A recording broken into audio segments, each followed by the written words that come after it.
Not the weather. No, it's not any of these things. It is truly due to the impact of Trump's decisions within this country right now. Oh, it is a ghost town. For many along John's pass, business has been falling short. It's the slowest year we've had since 2020. Spring break really never happened for us. And then the summer swing never happened for us either.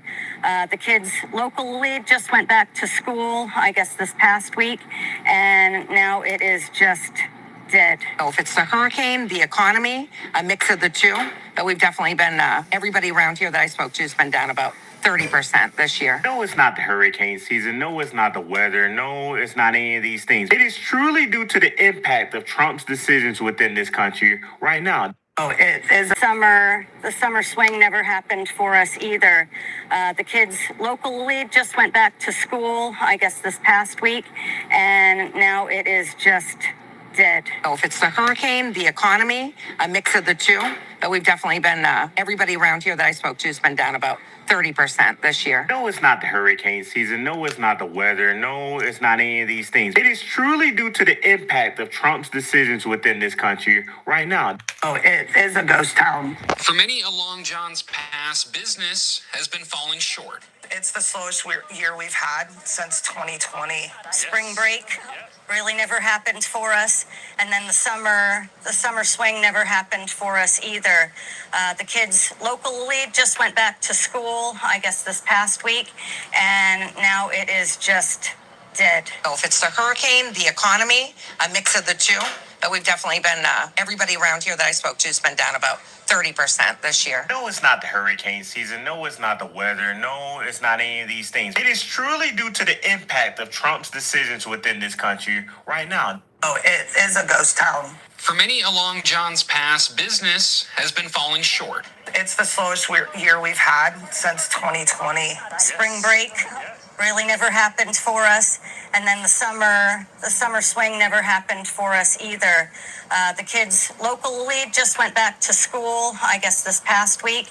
And now it is just dead. Oh, if it's the hurricane, the economy, a mix of the two, but we've definitely been, everybody around here that I spoke to has been down about 30% this year. No, it's not the hurricane season. No, it's not the weather. No, it's not any of these things. It is truly due to the impact of Trump's decisions within this country right now. Oh, it is a ghost. I think I just saw a mosquito. All right. MAGA Florida crying, right? Trump turning on MAGA, turning on Trump. The economy sucks, right? He's fucked America. Notice, worst time since 2020. That's COVID. So no problems with Biden. Biden's time was fine. There was spring break. There was people. The economy was going up. Trump destroyed all of the GDP growth, right? He's gutted it. It's in the negative. It's ridiculous, you know? And you guys are just crying about it. Here's a go. Well, I got the t-shirts off. For many along John's pass, business has been falling short. It's the slowest year we've had since 2020. Spring break really never happened for us. And then the summer swing never happened. Yeah. Because it's the college kids don't want to go fucking party and you know, in Nazi America. Nazi America. Right? I mean, there's no tourists coming to Florida. What fucking tourists are going to come to Florida? The world is not going to America. The world is not going to America. That's the simple fact. All right, let's get this thing plugged in. Probably get some coding on. See if we can get this bot running. I got lots of coding to do on there. So, I got Smoke's t-shirts out. So let's hear what else is going on. This skinny nurse stopped the fight, and the reason for this is quite simple. Because when this fighter got knocked out, he told her that he was ready to continue, but she noticed that something was off. After his sister landed a security job, her Well, let's look at Trump. Let's listen to. Let's look. MAGA hates Trump. Let's see what sort of videos are MAGA hates Trump.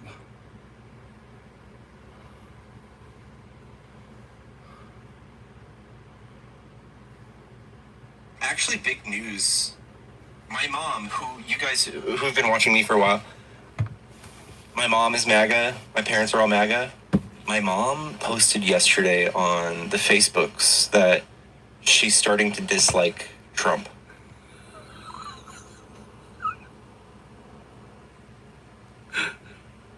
Yeah. Crazy. Actually, big news.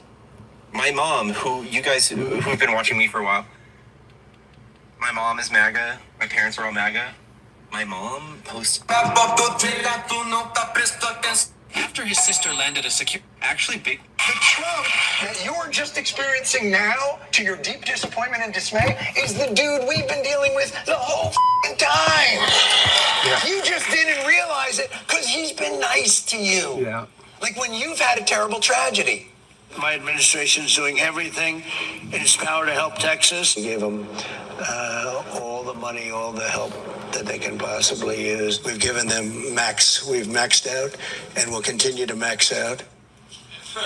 Whatever you need, Daddy's here. Because you're the child he wanted. Yeah. But we're Eric. And this, truly just a weird cheap shot. He wanted the best for them. That's where I disagreed with Charlie. I hate my opponent. And I don't want the best for them. I'm sorry. I am sorry, Erica. But now Erica can talk to me and the whole group, and maybe they can convince me that that's not right, but I can't stand my opponent. He wanted the best for them. That's where I disagree. I want to start with some of the MAGA base seemingly turning on the Trump administration over its crackdown on free speech. Let's take a look at this clip. The turmoil we're seeing in the aftermath of his murder won't be leveraged to bring hate speech laws to this country. And trust me, if it is, if that does happen, there is never a more justified moment for civil disobedience than that. Because if they can tell you what to say, they're telling you what to think. Tucker is not alone in having this reaction to Pam Bondi's comments, which she tried to walk back about how they could prosecute hate speech. Donald Trump is asked about it. He says what you would expect, which is, yeah, I'll go after essentially whoever I want, whenever I want. And you have a $15 billion libel suit against the New York Times. You know, he's going to yank in licenses left and right because he doesn't like Jimmy Kimmel. It feels like anyone out there right now who hasn't read Project 2025 just doesn't know what's going on, but can certainly feel how deep-seated this authoritarian creep is. Propaganda is the word of the day, always with the Trump administration. And if you don't fall in line with that, then you're also subjected to criticism even within the autocratic regime. It's very on par with this idea that you're going to be living in a country where the only thing you're allowed to even think, because there will be thought police now, right? And the next thing you know is we're all going to have a picture of Donald Trump on our wall, and we're going to have to lay prostrate every day praying to the picture of our dear leader, because that's what North Korea does. I want to start with some of the MAGA base seemingly turning on the Trump administration over its. Do you want to see the algorithm suggest more MAGA-related content prioritized? I always like MAGA-related. If I could, I'd make it 100% MAGA-related. It's actually a good question, but I would, if I could make it 100% MAGA, I would, but it's not going to work out that way, unfortunately. No, everyone's going to be treated fairly. Every group, every philosophy, every policy will be treated very fairly. Thank you. Do you want to see the algorithm suggest? Here are some animal facts that might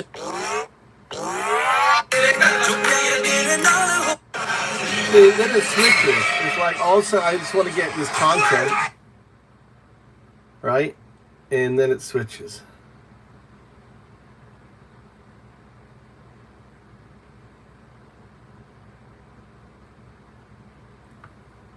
A man curiously asked the waiter about the ingredients of the sushi in front of him. To his surprise, the waiter picked up a chopstick, tasted one piece of sushi, then explained the ingredients inside based on the flavors he noticed.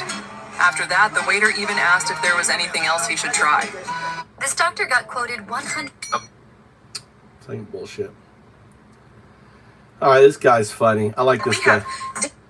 We have Democratic elected officials who are celebrating the death of Charlie Kirk, the best and most effective, not true, debater of our time. All they do is lie. Activist, really. I think debater is really downplaying. That's not true. Ultimately. Here, she's lying.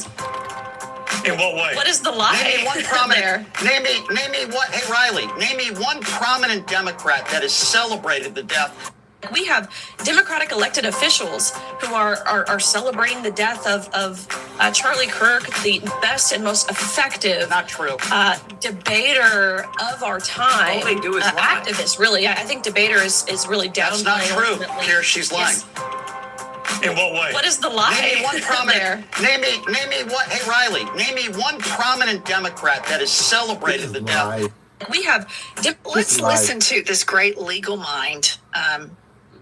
Let's just listen to this. Yeah, I mean, it's not about whitewashing. It's all about full context. So while slavery is obviously a horrible aspect of our nation's history, you can't really talk about slavery honestly unless you also talk about hope and progress. Getting on TV and saying you can't talk about slavery unless you talk about hope and progress. Your erection will be as strong as when you were in your teens. And you can last You hear up that? to Your erection's going to be hard. You're going to be bent Online that over. you're going to work for this non-teachers union. What do you want to say? What's up? What is it? Boycott. Boycott already set.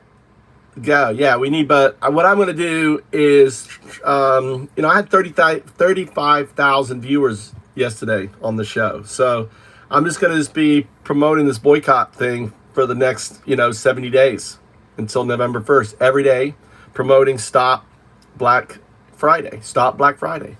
Hashtag Stop Black Friday, right? Boycott MAGA America. Look at what's going on. I mean, businesses are crashing, right? Have you been hearing the farmers?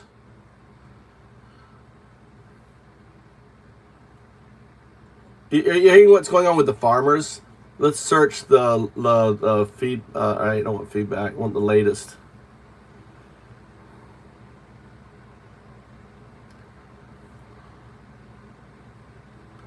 I want to let me.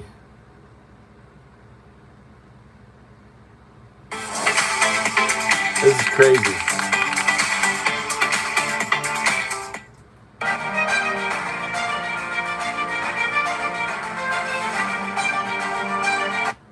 I'm seeing all these videos right now where all these farmers are crying about not getting no help right now. You know what?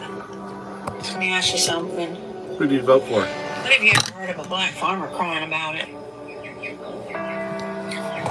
Never. And you want to know why? Because they ain't never got no help in the first place. That's right. USDA's literally admitted to discriminating against black farmers. And literally, black farmers had to sue thousands of them to get what white farmers are handed for free. And fast forward to today, all these farmers crying that they can't get no help. You see, black farmers, they've been struggling. Y'all just now feeling what they've been feeling for over 100 years. Black farmers, they used to own over 19 million acres of land. But guess what?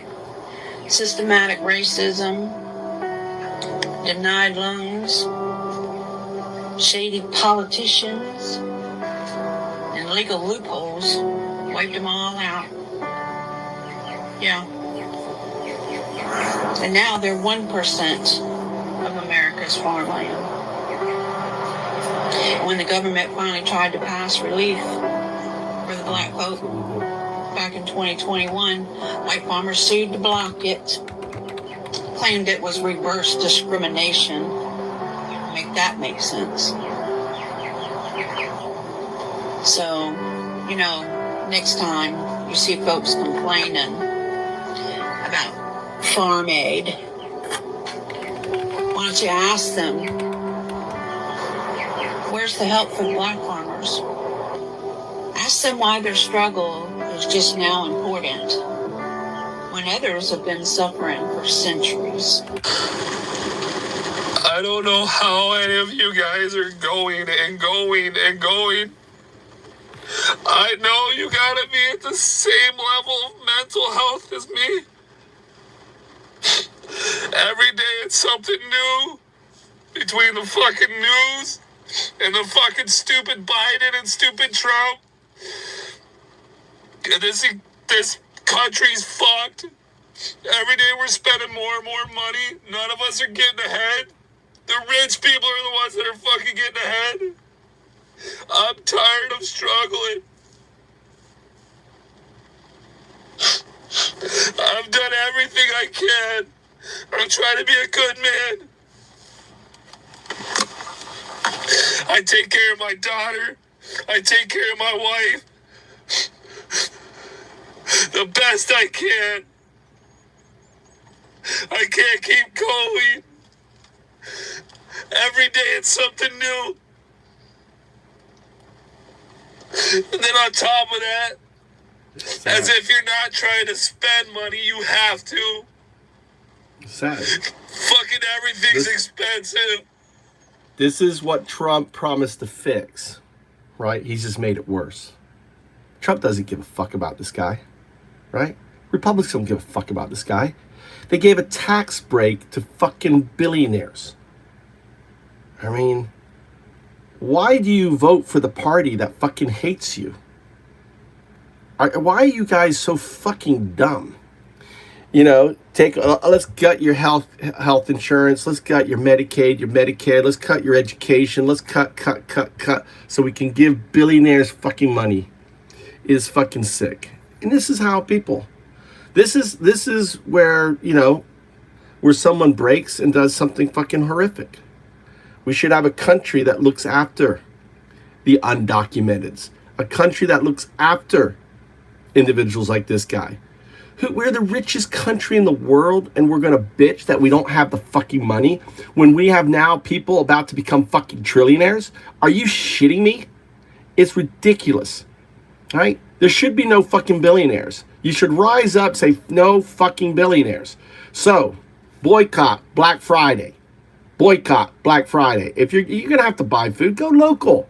Go to the immigrant, go to the farmer's markets, pay a little extra money. But boycott Black Friday. We have to fucking send a message to these fucking billionaires, dude. And we can do it. Vote with your fucking dollar on the week of Black Friday, the November 24th through December 1st.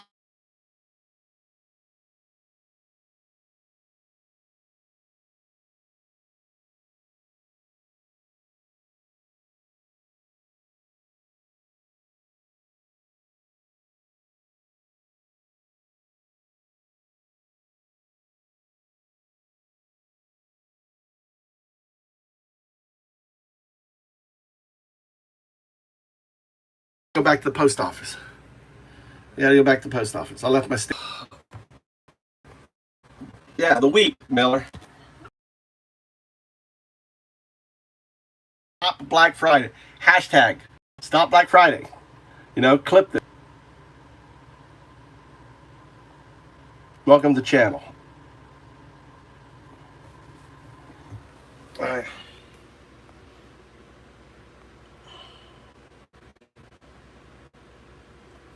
You know, we have to send a message to the fucking billionaires, right? Trump has 27 fucking billionaires in his cabinet. 27 billionaires.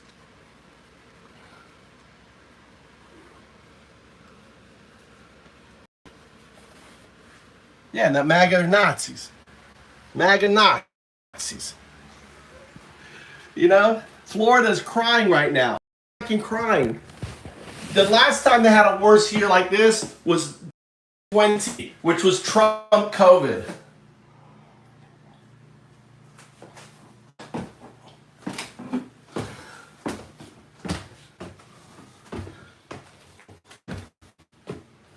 Why do I need to hit the gym?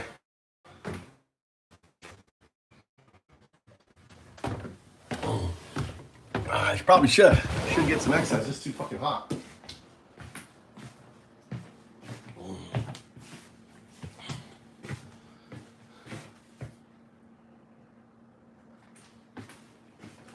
I wonder if I left. Gotta go.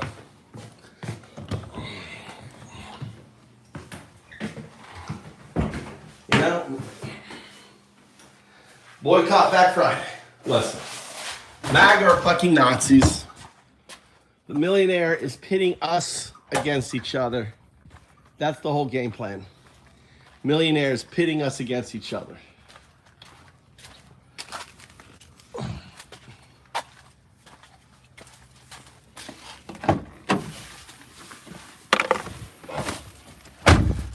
Golly.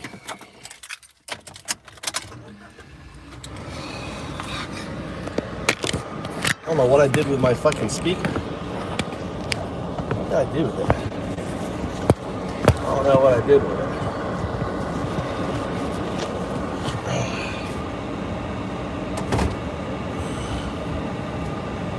Leave it up there? Oh, no.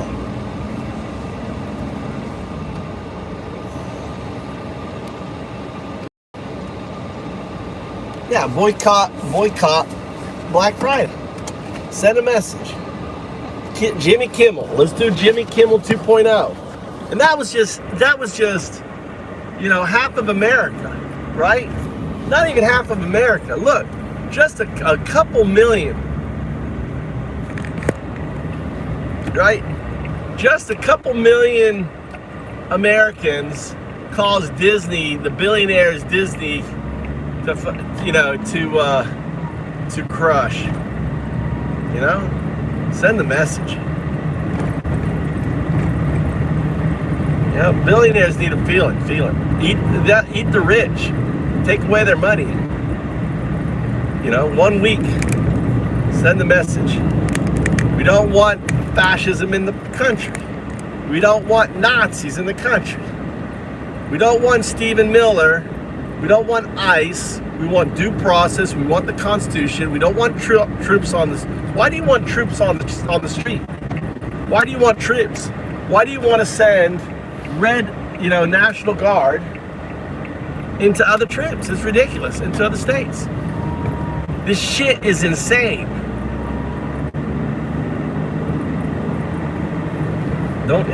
Eat the rich. Constitution or Trump, exactly.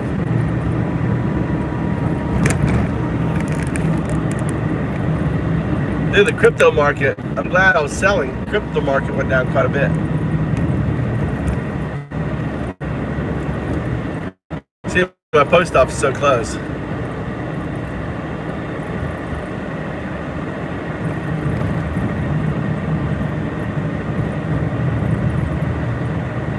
Guess we'll go downtown. Where's my stand? Let me go get my stand.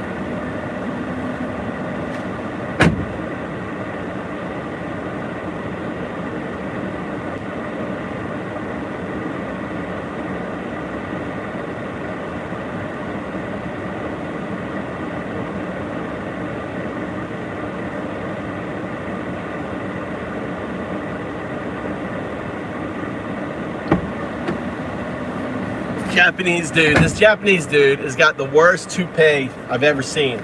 This Japanese dude is wearing this toupee. It is so fucking bad. So bad. Let's listen more of this guy. I own a painting company, I still can't fucking make it. I'm fucking trying, man. MAGA voter right here. This is MAGA. I can't look at my daughter, my wife, and know I'm failing.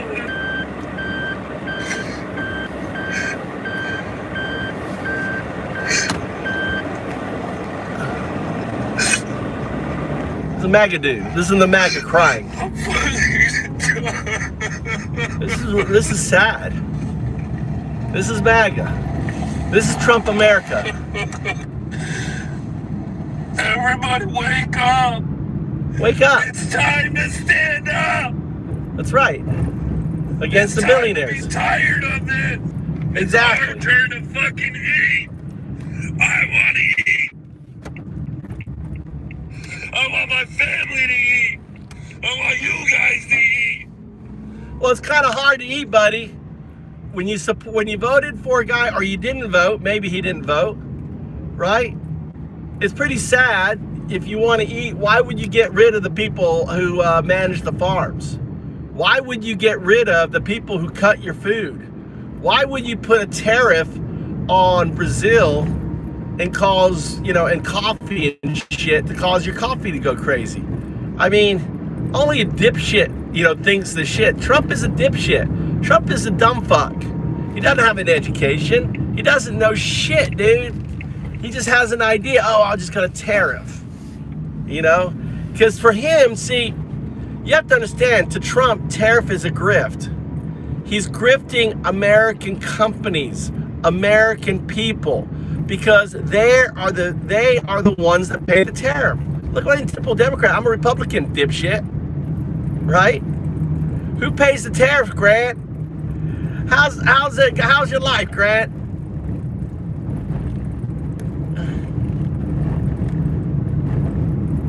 American sovereignty? What are you talking about? Grant, fucking Nazi. We're a democratic republic. We have a constitution. We the people. It starts with we the people, not the guy who shits his pants. Not pant shitter. The pant shitter in chief. Bestie friends with best friends with fucking with Epstein. Where are the files, Grant? Well, you don't support your daughter, Grant. You don't support your daughter. You think if your daughter is violently raped by a gang, that she should carry the child, right? Your 10-year-old daughter gets violently raped, she should carry the baby, right, Grant? Right, Grant? You believe that? She should carry that baby to term, right, Grant? Yes or no? Right? No exception abortion. No exception abortion. You think your daughter should carry the baby to term? Yes or no, Grant? So every day you can look. Fucking A, dude. What a disgusting fucking person. Instead of taking a pill so she doesn't get pregnant, you're going to let her fucking get pregnant and carry the baby to term after she's gone there. So you're going to put her through all that. Oh, and then guess what? The fetus dies, Grant. The fetus dies. Your baby, your rapist baby fucking dies, Grant. Right? Oh, she can't get an abortion? Your 10-year-old daughter can't get an abortion because that's an abortion. Even if the fucking baby is dead, can't get an abortion, Grant. Right? So you got to wait for your daughter to die for her to get an abortion. How do you like that, Grant? What a great fucking father you are. What an amazing father you are. Your daughter has to fucking die before she gets an abortion. Right? She's already pregnant. By him? Is he the dad, Tennessee? Who's the dad? Grant's the dad. Are you the dad, Grant? Nice one, Tennessee. Right? Stuck in a hive mind. Dude, you think a child should take a child to term, and then if that child isn't viable, you got to wait for the body to naturally explicate the child. You guys are sick fucks, dude. You guys are just sick fuck Nazis. It's insane how disgusting you guys are. You don't care about women, right? It happens. It fucking happens. It only has to happen once. Only has to happen fucking once, dude. And it's look at the infant mortality rate in Mississippi. It's up 20%. There's a fucking epidemic. They've declared a pandemic for abortions in Mississippi, right? The infant mortality rates in Mississippi are out the roof. All infant mortality rates are out the roof now because of this bullshit. And the 14 states.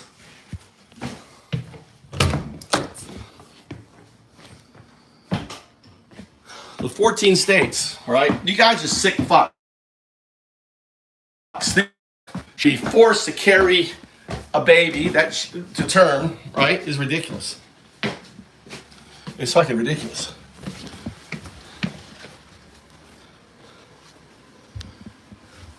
Ah, you guys are just fucking ridiculous, man. Oh my God. I'll put you here. Let's listen some MAGA crying. This is what you're doing to people in America, MAGA. This is what you're doing. This is what you're doing.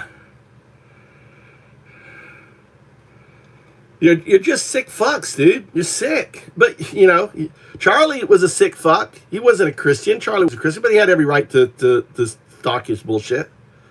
Giving you a whole fucking list of shit that she's going to do for you and make your life better. And then you have Trump on the other side who can't even come out with a normal sounding sentence. And you still vote for that guy and you are a farmer? What's up, Tony? You are either racist or sexist or both. And they're only crying now because now they are being treated exactly how they voted for other people to be treated. That's right. Right.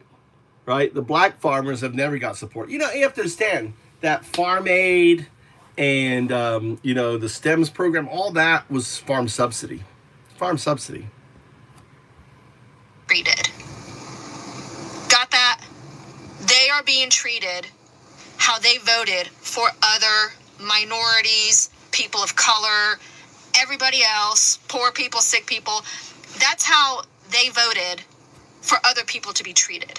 And now they're the ones being treated that way by losing their livelihood, their homes, their income, their farms. So do not feel sorry for them. This is exactly what they had coming. Quick follow-up as to why exactly would Trump be doing this to farmers anyways? And I'm guessing 99% chance it's because he wants to bankrupt farms so his corporate buddies can come in and do a land grab. Basically what you have been seeing the last few years, major companies buying up a bunch of rental houses and jacking up the price of rents, and it's all going to corporations. It's probably something similar to let these farms go to foreclosure and his corporate buddies be able to come in, swoop them up, and now you've got bigger companies involved in more of our day-to-day food. So that's what we got for American farmers, is zero empathy. We want them to fail. That's what you're saying out there. That's what Americans are saying right now. Is, well, you know, next time you'll vote the right way, or that's what you get for who you voted for. Yeah. That to me, I want to say it doesn't sound very American of people, but here lately, that's all we're doing is complaining. Okay. I'm making a second go around at talking to this farmer. This time I've tagged him.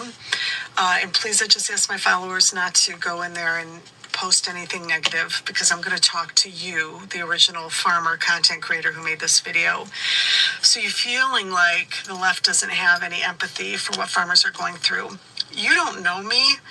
My father was the president of a papers union. I am born and bred Democrat, working class supporter my whole life. And I do understand that just like the Republicans, the Democratic Party has also become corporatist. But I got to tell you something you're just not seeing. Farmers who voted for Donald Trump are like most MAGA supporters. They are living in a very manufactured, manipulated, alternate reality. I trust you have Fox News playing in the background all the time, or listening to Charlie Kirk, or other right-wing news sources. Not anymore. And I just want to ask you this question. No more Charlie. Honestly, can you remember a time when any of them made a plea, talked about the plight of the American farmer under this Trump administration, how these deportations and how the tariffs were affecting farmers? Has anybody on the right went to bat for farmers? No. Or are you hearing on Fox News they're how great everything is going? I want you to... They've got their whole employees are fucking running. They're running. The employees are running. They're hiding, you know? Yeah. Charlie Kirk is dead. You know, does he decide to die? No, right? ICE raids in crop, exactly, Bert. ICE raids in crop fields, and then they're gonna cry to us for subsidies and stuff after you got rid of, right? After you got rid of stuff, you know. They want another golden parachute on there. Welcome. It's just sad. I mean, let's continue listening. Seriously, think about that before you answer it. Because I'm going to tell you, there's your reality as MAGA supporters, and then there's the real reality that most of the rest of the world lives in.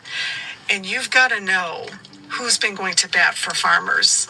It's been all of us on the left. I've worked with commercial farmers for over 30 years with what I do for a living. I know what you guys are going through. And I have been fighting this Republican Party that has gutted so many programs that would help all Americans and especially farmers. I have not heard anyone on the right blasting Elon Musk and the kids he sent in there to gut all the programs that sustain the American farmer. I have not heard MAGA supporters fighting for farmers by bringing to light how you're losing your workforce with these inhumane, racist deportations. But we've been talking about it on the left. Some of the best content creators talking about the plight of the American farmer are farmers on the left. We have been empathetic. We've been screaming for you, but you don't listen to us because you're busy demonizing the left. I'm going to tell you something. We still have empathy for the American farmer, and the way that we're going to show it is we're going into that voting booth next November at midterms, and we're voting out these MAGA Republicans, and we're voting in Democrats who are going to go back to funding the very programs that sustained your farm, your generational farm. We're fighting for it. We're fighting for you. And it's in your hands now. Only you can save your farms. By getting off of this cultural war manipulation bullshit and walking in with us at midterms and voting out these MAGA Republicans that are going to make sure none of you are surviving by the time the billionaire class takes it all. It's going to be up to you if you're going to save your family farm or keep on Fox News. And I say that from a place of empathy and compassion. I really do. So I saw a video of a guy who was talking about the farmers being upset that the liberals are wishing their demise, right? That we are not caring about their plight. And he made a very valid point, because these are the same people that said empathy is woke. And you know they want woke to be dead. So I don't know. It's like they want it both ways, right? Do you want us to be empathetic with a bleeding heart crying all the time? Or do you want us to be like, we don't care. That's not my problem. I mean, that's what you guys do. But I love that he wrote it in his little blurb. Empathy is woke. So what do you guys want from us? Do you want us to care about your plight? Listen, we care about your plight at this moment because we don't want to see you guys go out of business. We know that you put food on the table, but you're the same people crying that empathy is bad for America. It is too woke for you. So I don't know. It's so weird. You find yourself in a dilemma, don't you? If you see that video, please tag him in my video. Bye. Brothers and sisters, today I want us to have a very necessary conversation about the uproar coming from MAGA farmers across America.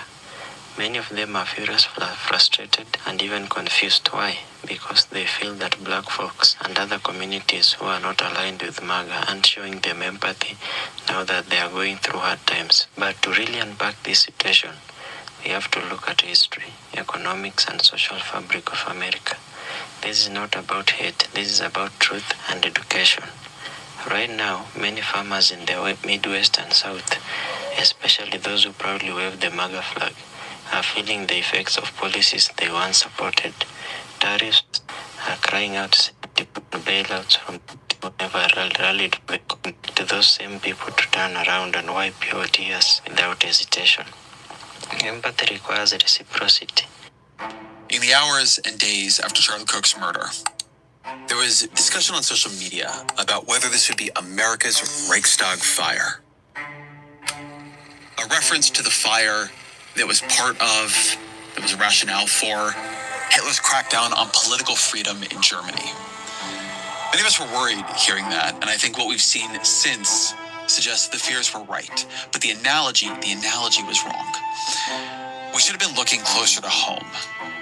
This isn't a Reichstag fire. This is more like the Red Scare. We often think of the Red Scare in terms of McCarthyism, named for Joseph McCarthy, its most enthusiastic and effective practitioner. But it was a lot more than that. Communism. What is it?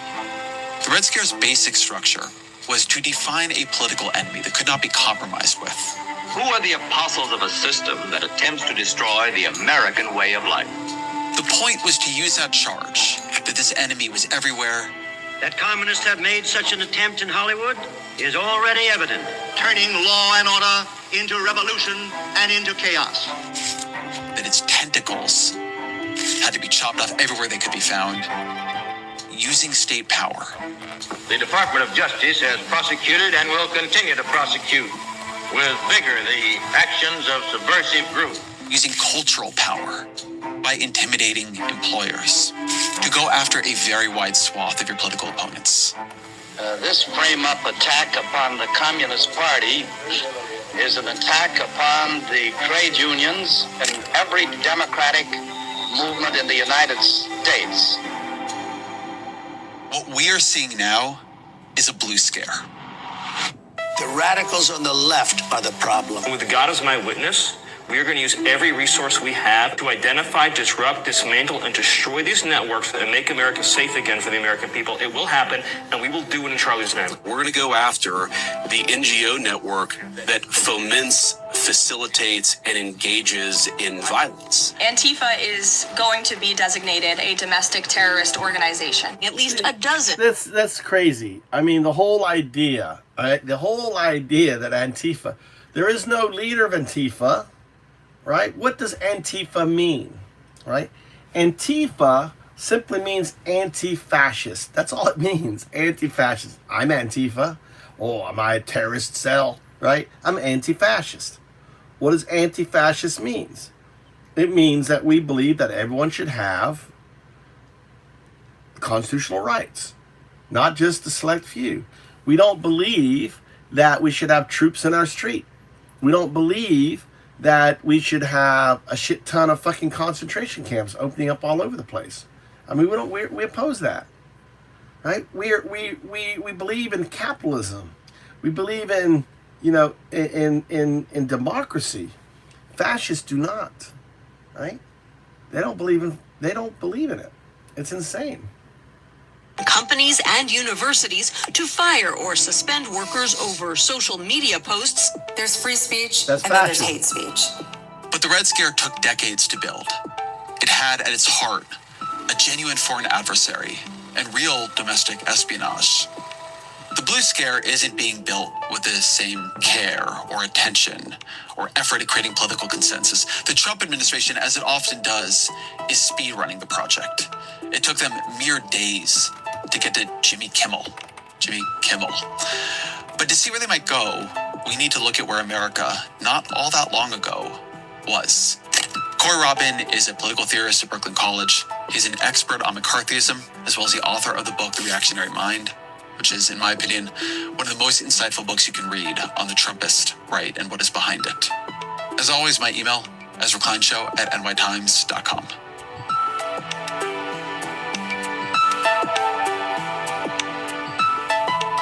Corey Robin, welcome to the show. Thanks for having me. Let's begin here. What was the Red Scare? There were actually two Red Scares in America. The first one was in 1919, 1920, and that was a intensive government assault on a group of left-wing anarchists, socialists, many of them immigrants, radicals. It was centered around something called the Palmer Raids, during which thousands were arrested and hundreds were deported. The second Red Scare is what we oftentimes call McCarthyism. That was a much longer, far more comprehensive, involving a far greater range of people and ideologies and movements, and I would argue had a much more profound and long-term effect on American political culture. So let's talk about the first for a second, because the Palmer raids feel very relevant in this moment. Can you talk about what they were and what triggered them? Yeah, there was a really intense, but fairly brief episode of political repression, but triggered by this combination of ambient fear and anxiety, rooted in real things, I should say, not just hallucinatory. There was a series of bombings that happened, culminating, on some fairly influential figures. And I think, in fact, there was a bombing attempt or actual bomb attack on Attorney General Michelle Palmer, who was the Attorney General for the Woodrow Wilson administration. And this was coming off of a wave of, fairly intense left-wing activity. There was a fairly robust socialist party. The Bolshevik Revolution had just happened. There were labor unions champing at the bit coming out of World War I. And the government really decided to clamp down upon that and ended up rounding up people, including most famously Emma Goldman, who was deported in something called the Russian Ark. She was on a boat with a bunch of other radicals and just sent back to Russia, where she had been born. And it gets at something that I have been worried about in this moment, that I see a symmetry with in this moment, but you often have profound periods of repression, of state-sponsored violence that pick up on maybe something people had wanted to do before, but triggered by genuinely real violence, by assassination attempts, by bombing attempts, and that's there in that moment. There is a real act of violence, and then a huge ideological project and response. Absolutely, and in fact, I would argue that most political repression has those features that you've just said. I think sometimes people on the left and liberals and centrists tend to treat political repression as if it's purely as I said, a hallucinatory response to fantasized enemies. And that's rarely the case. There are oftentimes real stakes. There can be real acts of violence, as there were. There can be real challenges to the ruling order and the political regime. But you are right that the actors who want to do something about that are oftentimes waiting for what we would call a pretextual moment, and then everything gets thrown in but the kitchen sink as they go after that. As we get to the second Red Scare, I want to pick up on the way the world changes in between. As you said, the first one is 1919, 1920. That is before World War II, before, in many ways, communism goes on an international march. I was reading Clay Risen's excellent book, Red Scare, which taught me a lot. And one of the points he makes in that book is that we look back on the Red Scare mainly in the dimensions in which it was a wild overreaction or an act of repression. But to understand it, you have to understand the ways in which communism was alive and growing, and there were actual fronts in America, and there was fears that there could be takeovers. Just give me a little bit of that texture. Yeah, communism really was on the forward march, and particularly in the 1930s and the 1940s, as the battle against fascism got going. Communists, played the forefront in that battle, and communists came out in 1945 with a tremendous amount of stature. In fact, I was just reading this wonderful book by Walter Kempowski, German writer, and it's 4 days at the end of World War II, and it's just tremendous. It's based on diaries and memoirs. the love that American soldiers had for Soviet soldiers. I mean, you really feel just there had been a real war fought, and there was a real sense of camaraderie between them. So communism had been building, and then also in the United States, as opposed to 1919, where those parties were really much smaller. They were concentrated really in immigrant urban communities. Communism had become, as it was famously said in the 30s and 40s, 20th century Americanism. Communist Party members were part of the federal government, under Roosevelt. Cultural workers became really big parts of Hollywood and the cultural industries. You had some in the universities, and most importantly in the labor unions.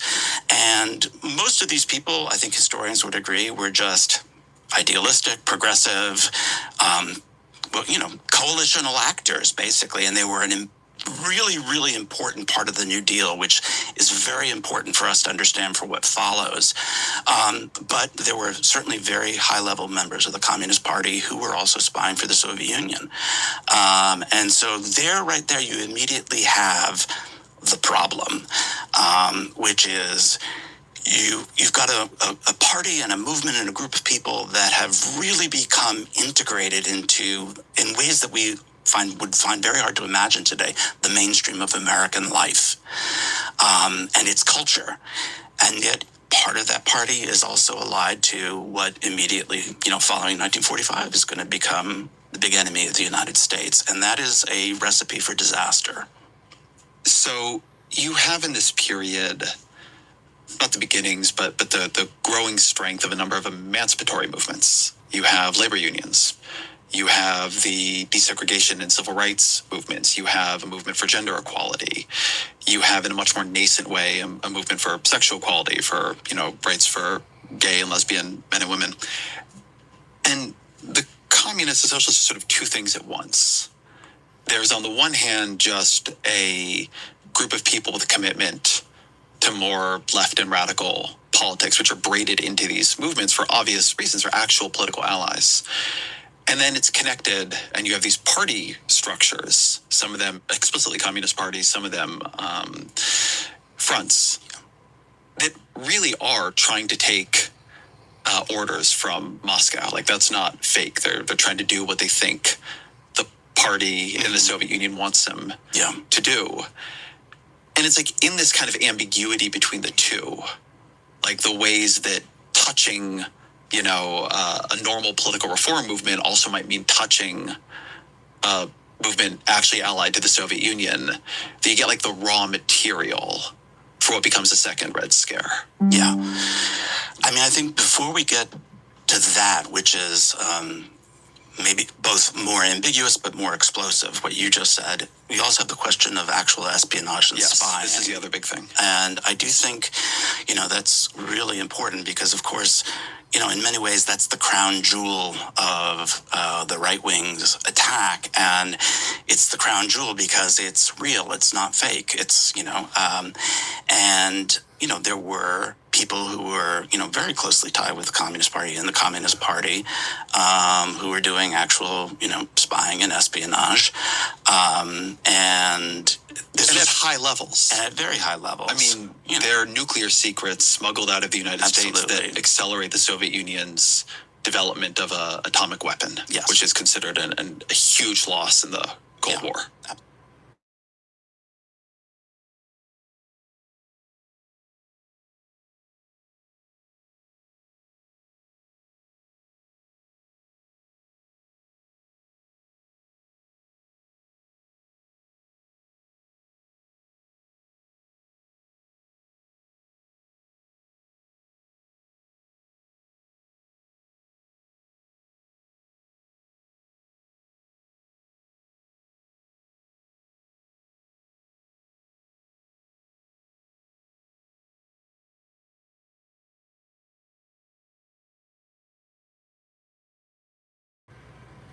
I got a phone call, Japanese phone call. Interesting talk, isn't it? Interesting talk. Part of the tragedy of the whole moment.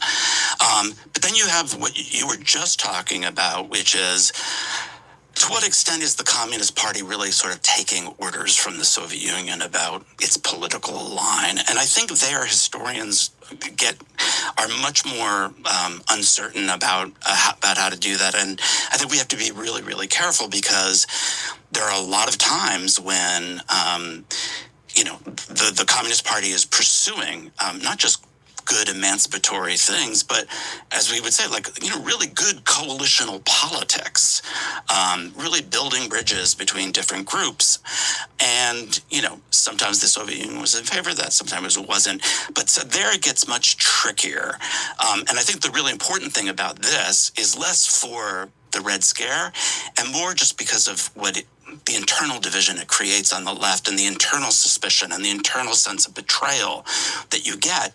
Some people feeling when they feel like, wait a minute, when you're speaking to me, are you speaking to me as a good left-winger, or are you taking dictation from somebody else? And I think that's where this atmosphere of suspicion and recrimination really becomes very difficult, and has some lessons, I think, for us today, not in terms of people taking dictation from a foreign power, but that atmosphere of mutual distrust among people who are allies is poison, and it becomes a real problem and makes you very vulnerable. Tell me a little bit about Alger Hiss.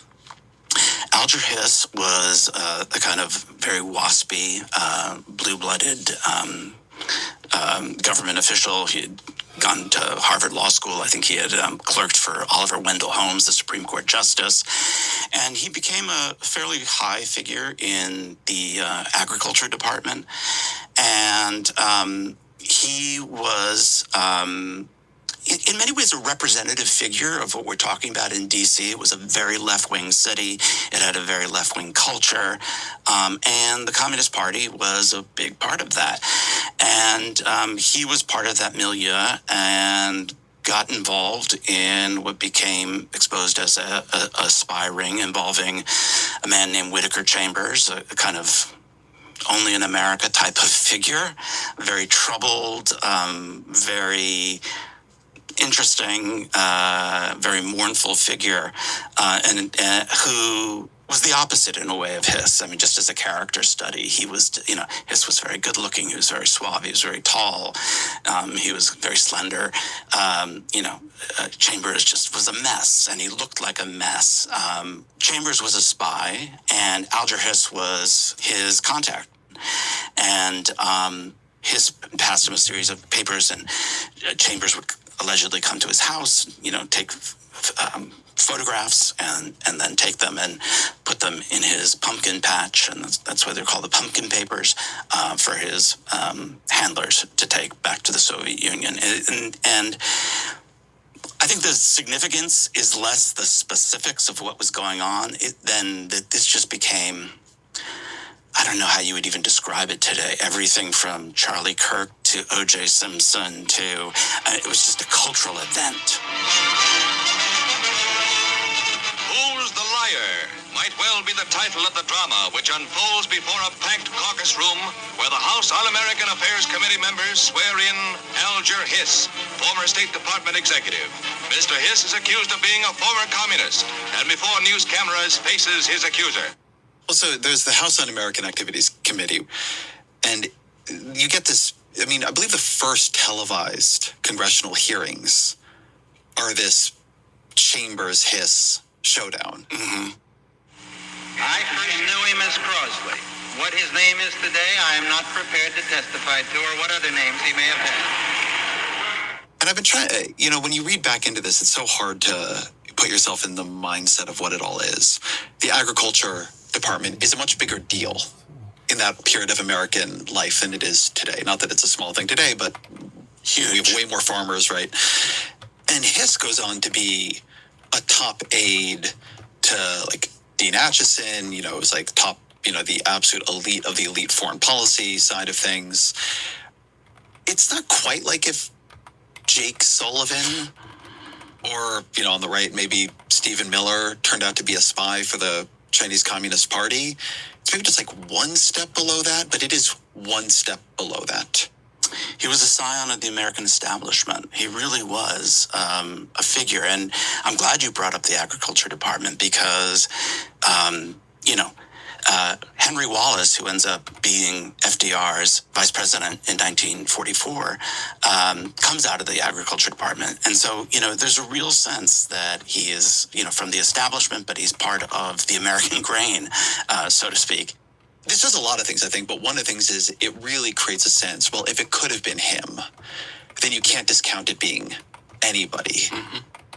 What are the tools that are being used in this period of the Red Scare? There are many, and that's the important thing. So let's just start with that, and this is really a larger lesson about political repression in America, both what's different and what's similar. McCarthyism, that Red Scare, was just not particularly a violent affair. There were not really that many people, comparatively speaking, who went to jail. There were not that many people who were deported, if you compare it to the first Red Scare.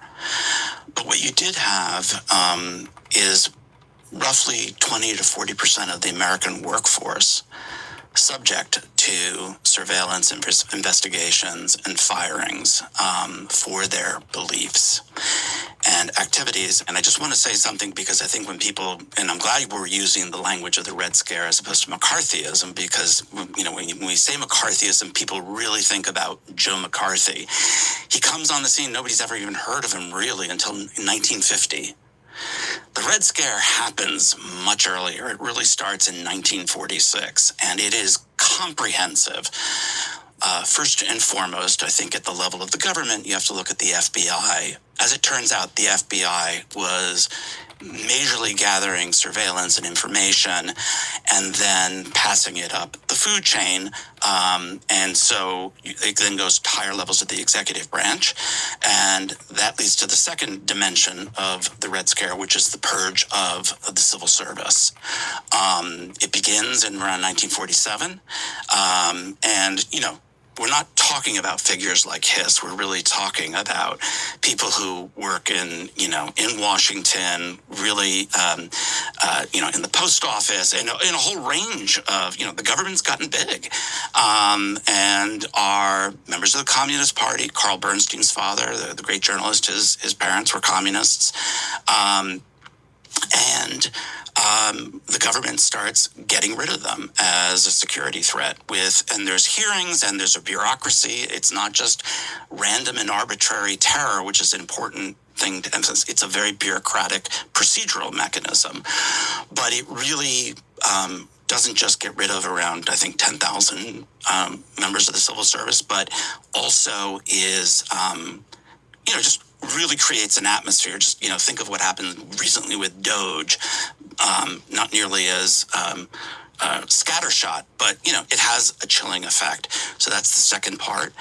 Then you have congressional hearings, which we've just already alluded to, but there's HUAC, the House Committee on Un-American Activities Committee. There's McCarthy's committee and several other committees in the Senate. These are very high-profile media publicity events where they're getting fed information from the FBI, often confidential information, where you can't confront your accuser because it's not a court of law, but it is a court of public opinion. And that then, and this gets us now to another level of McCarthyism, how you perform what you do before these hearings, if you're testifying, goes then to your employer. And this becomes, very famous in Hollywood by people who are either willing to testify, are not willing to testify, are willing to testify about themselves, are not willing to name names about other people. There's a whole thing there. And employers start firing people who are suspect. I've just talked about maybe 1/10 of what the Red Scare was, but it's important. But let me hold on the 10th for a minute, because there's something about the Hollywood dimension of it that I think is important and is important for thinking about now. The question before this committee and the scope of its present inquiry will be to determine the extent of communist infiltration in the Hollywood motion picture industry.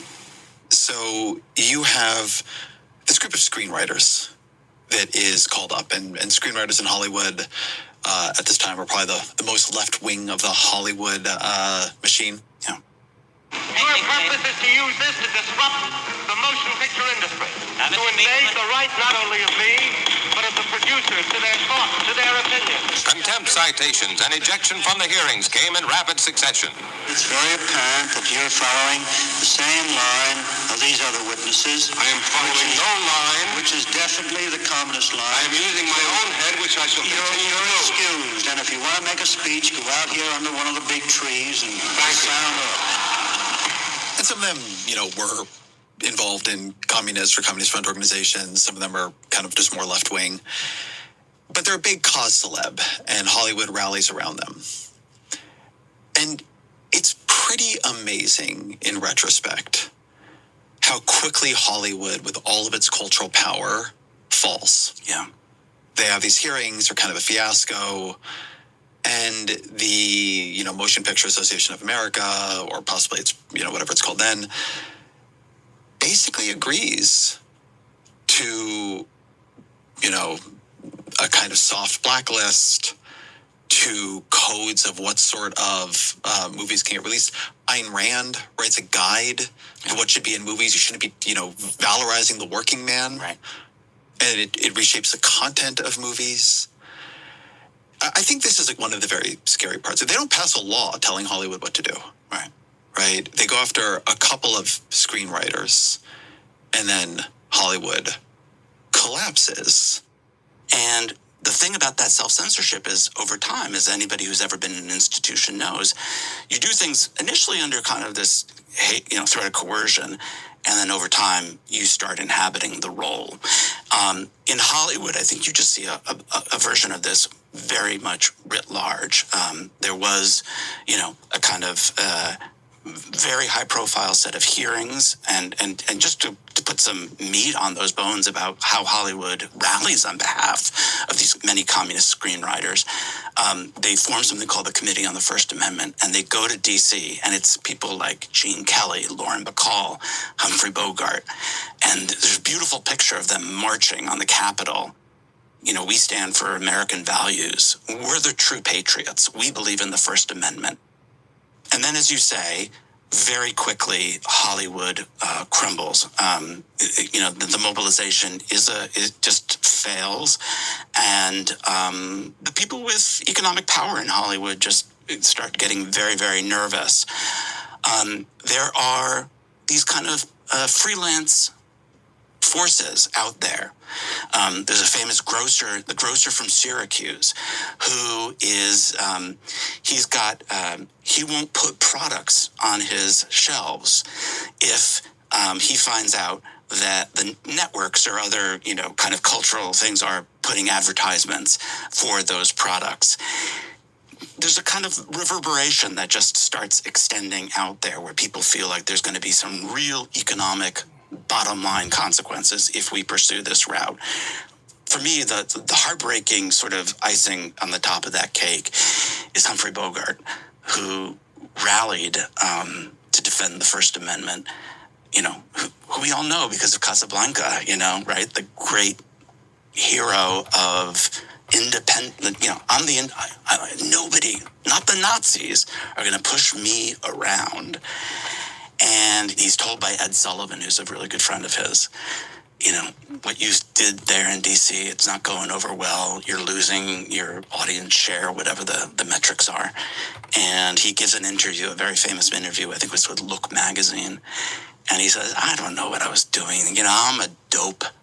Let the big shots handle that. I'm just an ordinary schmo kind of a thing. It's just the exact opposite, and ends his career with that hanging over him. So that's and as you said, this is all very fast, but there are a lot of little steps, as we've seen in the last couple of days, that can happen within 24 hours. I mean, back then it was probably a couple of months, but very fast turnaround.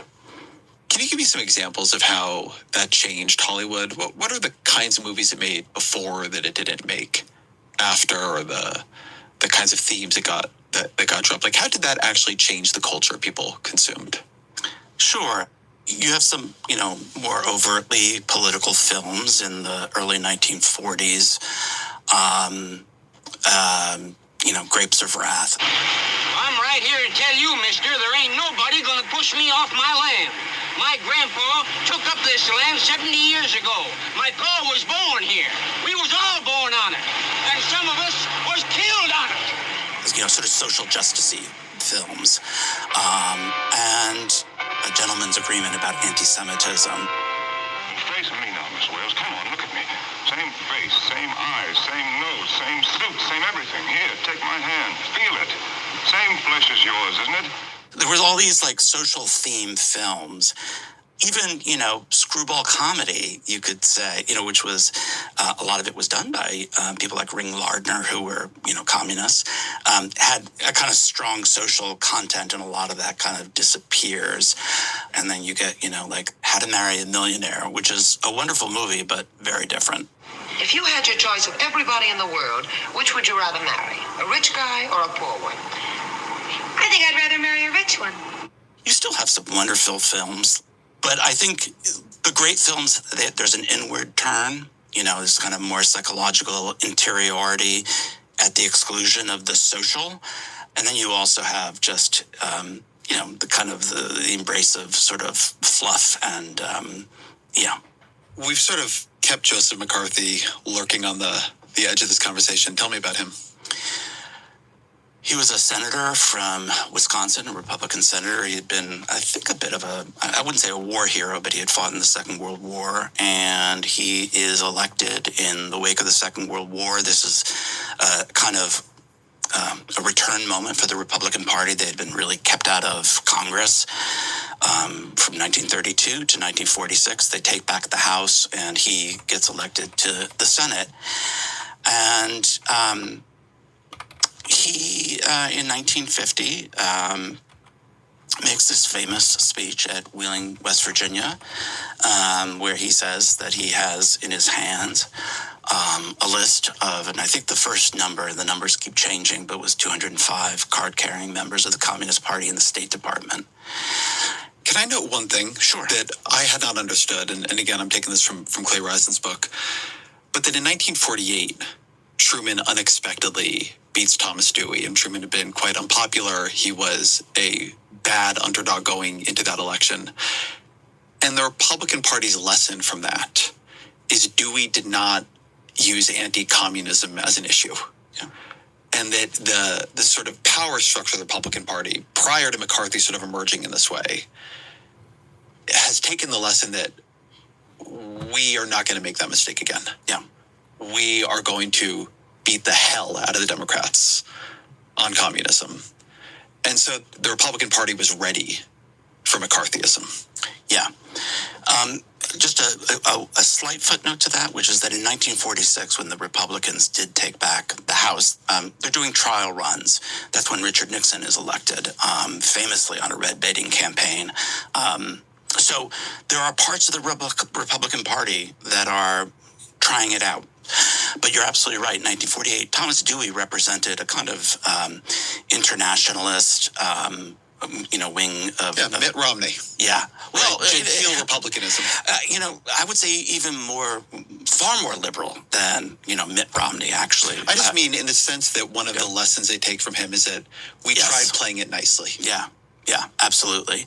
And so someone like McCarthy in 1950 is a very successful practitioner of putting the Democrats on their heels. And the important thing to remember about McCarthy is that the Republican Party needed him, they wanted him, and they used him. Because there were some Republicans who stood up to him, Margaret Chase Smith most famously.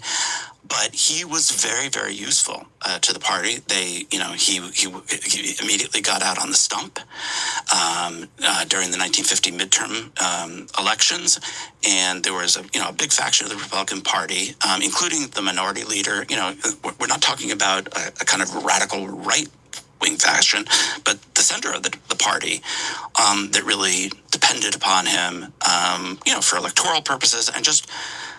For framing the attack, for putting the Democrats on their back feet. But the important thing I just wanted to stress was that between that 1946 and 1950, like the Democrats, I mean, anti-communism was a Democratic issue. So there are a lot of institutions that are aligned with the Democratic Party that have been engaged with this. And then suddenly McCarthy emerges and finds a way of turning what they had been doing into their vulnerability. I think this is so important, and I think it's a really hard thing to throw your mind back into, because the parties aren't polarized and ideologically distinct in the way they are today. And so even McCarthy, Joseph Kennedy Jr. is a major McCarthy supporter. McCarthy spends many, many weekends at the Kennedy compound. Robert F. Kennedy is on McCarthy's staff. You know, the House Committee on Un-American Activities is at times led by a Democratic chairman. And so you have both. You have like liberal Republicans who actually do challenge McCarthy and end up in, backwaters or in trouble for it. You do have liberal Democrats who often lose in challenging McCarthy. They lose primaries, they lose elections. But it's not highly structured as a Republican Democratic issue in the way things typically are now. Absolutely. I mean, you alluded to this, but of course, Southern Democrats were a big part of the Red Scare, and if I could just bring in an additional element of that, and you ask why were they so anti-communist? Well, of course, the Communist Party and left-wing unions had really made it a project starting in the 1930s, and in fact, FDR supports this. He in 1938 goes to the South because they believe that until we organize the South with labor unions and the right to vote for African Americans, we can't complete the New Deal. It's just going to be stillborn. This is a very high-level project, and you need organizers to do this. And there are these organizers who go in, and, Southern Democrats, do not like this. And so this isn't just, as we're saying, it's not just a partisan kind of a thing. It really goes to the heart of a social cleavage in a big part of the country. And there are real stakes for both sides in winning that battle. This seems also to get at a reason this becomes so uniting on the right, that, and I mean here the ideological right, not just the Republican Party, that there's an effort to paint every social movement they don't like, and this goes back to this ambiguity, as a communist plot to take over America. Racial integration, communist plot to take over America. Labor unions and the sort of elevation of the working man, a communist plot. Gender equality, sexual equality, a communist plot.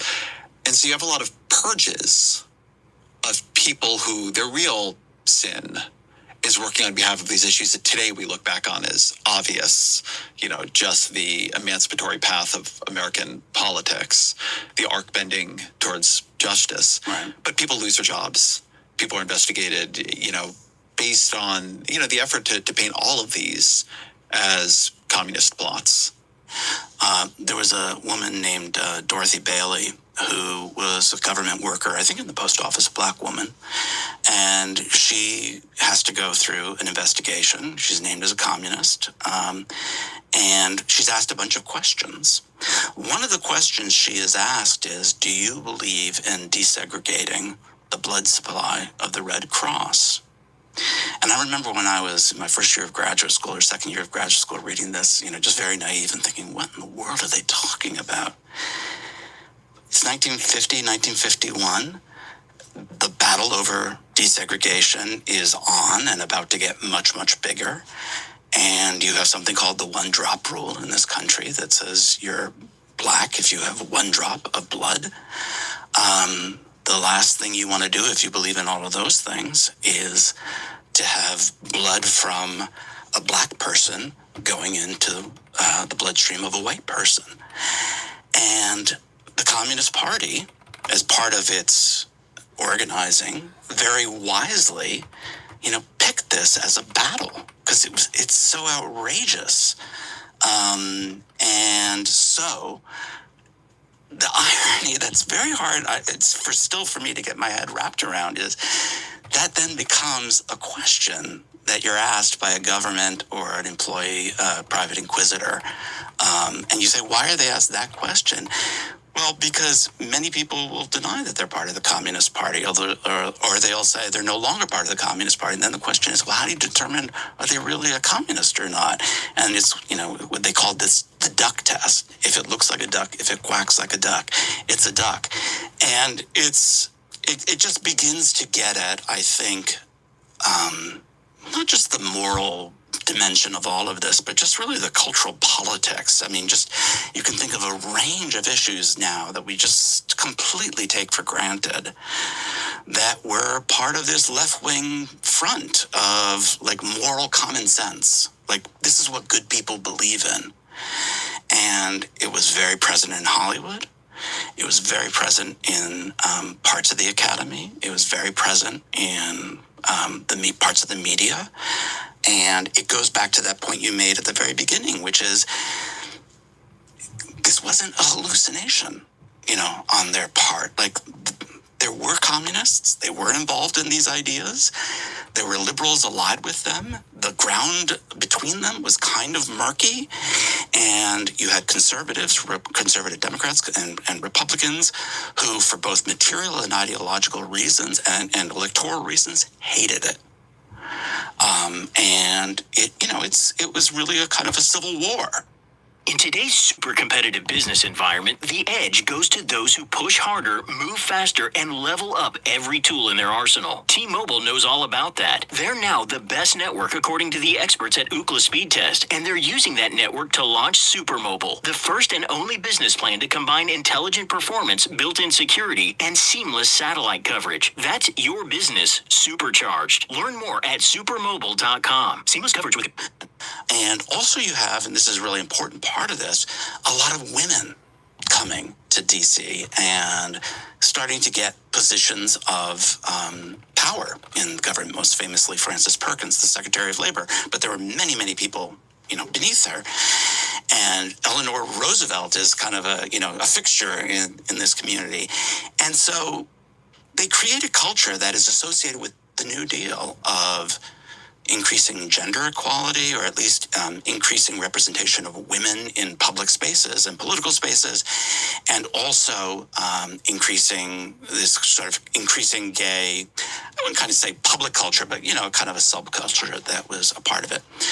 There's one other backstory here, which is in espionage circles or counter-espionage circles, always finding out if somebody was gay.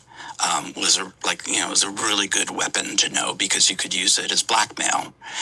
And it's suddenly, the security apparatus, long before McCarthy and all those guys, wants to make sure that they know people's sexual orientation, because, if they're gay, they're vulnerable to spying for the Soviet Union. So there's an elaborate bureaucracy that's created around this. But then as we get closer to McCarthy, you see hints of this in Alger Hiss. There is this notion that these guys who are commies and liberals and pinkos, they're queer. Dean Acheson with his fancy pants and his, mustache, he's a little bit too concerned about how he looks and his clothes. And it has tremendously devastating consequences. What had been a kind of a limited security espionage thing becomes a real purge of government, and it really gets going after 1950. So at that point, I think the statistic, if I'm remembering this correctly, is that every day, a communist is being arrested or kicked out of the government, but also a gay person is being kicked out of government. This is what blew me away. McCarthy's fan mail, 25% of it was about security threats. 75% of it was about sexual depravity, what they called sexual depravity. This was a big part. And I think one of the things I'm trying to draw out in all of this is that you end up with this amorphous omnithreat. Communism is its heart, but maybe it's gay people in government and the sort of sexual and gender revolution that is speaking about or signaling. Maybe it's racial integration, labor unions, maybe it's the New Deal itself, but the turning of it all into a plot, a threat, a kind of insidious force. It can be used to corrupt any other part of it. I think it's very core to the politics of that. And also, as best I can tell, very core to how it maintains momentum, because it's hard to find all these communists. There actually aren't that many of them. So McCarthy begins to go after gay people, right? Like, you can kind of keep changing the subject, and things are linked to each other, even if they're not actually the same, or those links aren't even important. Yeah. What was going on there in the sort of Red Scare imagination, let's say, is the conversion of politics into plot, conspiratorial plot. And I think it's really important to put both of those pieces together the way you just did, because I think oftentimes when we look back on this, it's easy to say, well, I'm not a conspiracy thinker. I'm against conspiracies. I don't think like that, and so on and so forth. But what makes conspiracies powerful, particularly in a moment like that, is it's not making shit up. Yes, it's cartoonish, and yes, it's simplifying, but it has real raw material to work with. And of course, for the people who are battling that Red Scare and pursuing it, it also gives them a sense of, if we could get to the heart of that plot, we can stop all this. We can, it's like Archimedes' lever, you can really give me a lever and I'll move the world, and we just have to find that. And, you see that in everybody from J. Edgar Hoover. He makes a very famous statement about how during the Bolshevik Revolution, people say, oh, the Communist Party, there's only X number. And he said, well, look at the numbers during the Bolshevik Revolution. It wasn't, that different. And there's just a real sense. Not wrong, actually. Yeah. There's, but it's not true. In terms of, it's not a plot. Yes. That's not true. That's not the way it worked. Would that, I think for many leftists, would that it were so easy. Yeah. But it's not completely wrong either. And, I think that's a good place to move closer to the present. So let's start before Charlie Kirk is assassinated. Trump wins the second term. He takes office. What that you had been watching, seeing in the ideological structure of Trumpism, or the methods that Trumpism was applying to unfriendly institutions and movements, echoed this? How were you telling that story to yourself as somebody so steeped in the Red Scare? Let me first start by saying that during the first Trump term, I was part of a fairly small group of people on the left who were very skeptical of a lot of the warnings about authoritarianism, fascism, autocracy, strongman politics. And I think I had a lot of evidence on my side. I wasn't just being ornery. There was many ways in which I thought, compared to, say, George W. Bush, if we're thinking about political repression, if we're thinking about transforming institutions, that Trump was actually, quite a peddling kind of actor. I know the second Red Scare. I know the labor wars in this country. I know about the battle over abolition. It seemed like Trump was small potatoes, not just because of the ways he was constrained. It also seemed like, well, what was the revolution that it was sort of counteracting? I mean, you had nothing like the New Deal. You had nothing like, what we've just been describing. So I was skeptical. And what shook me out of this was the assault on government workers and the firings. That was the first thing.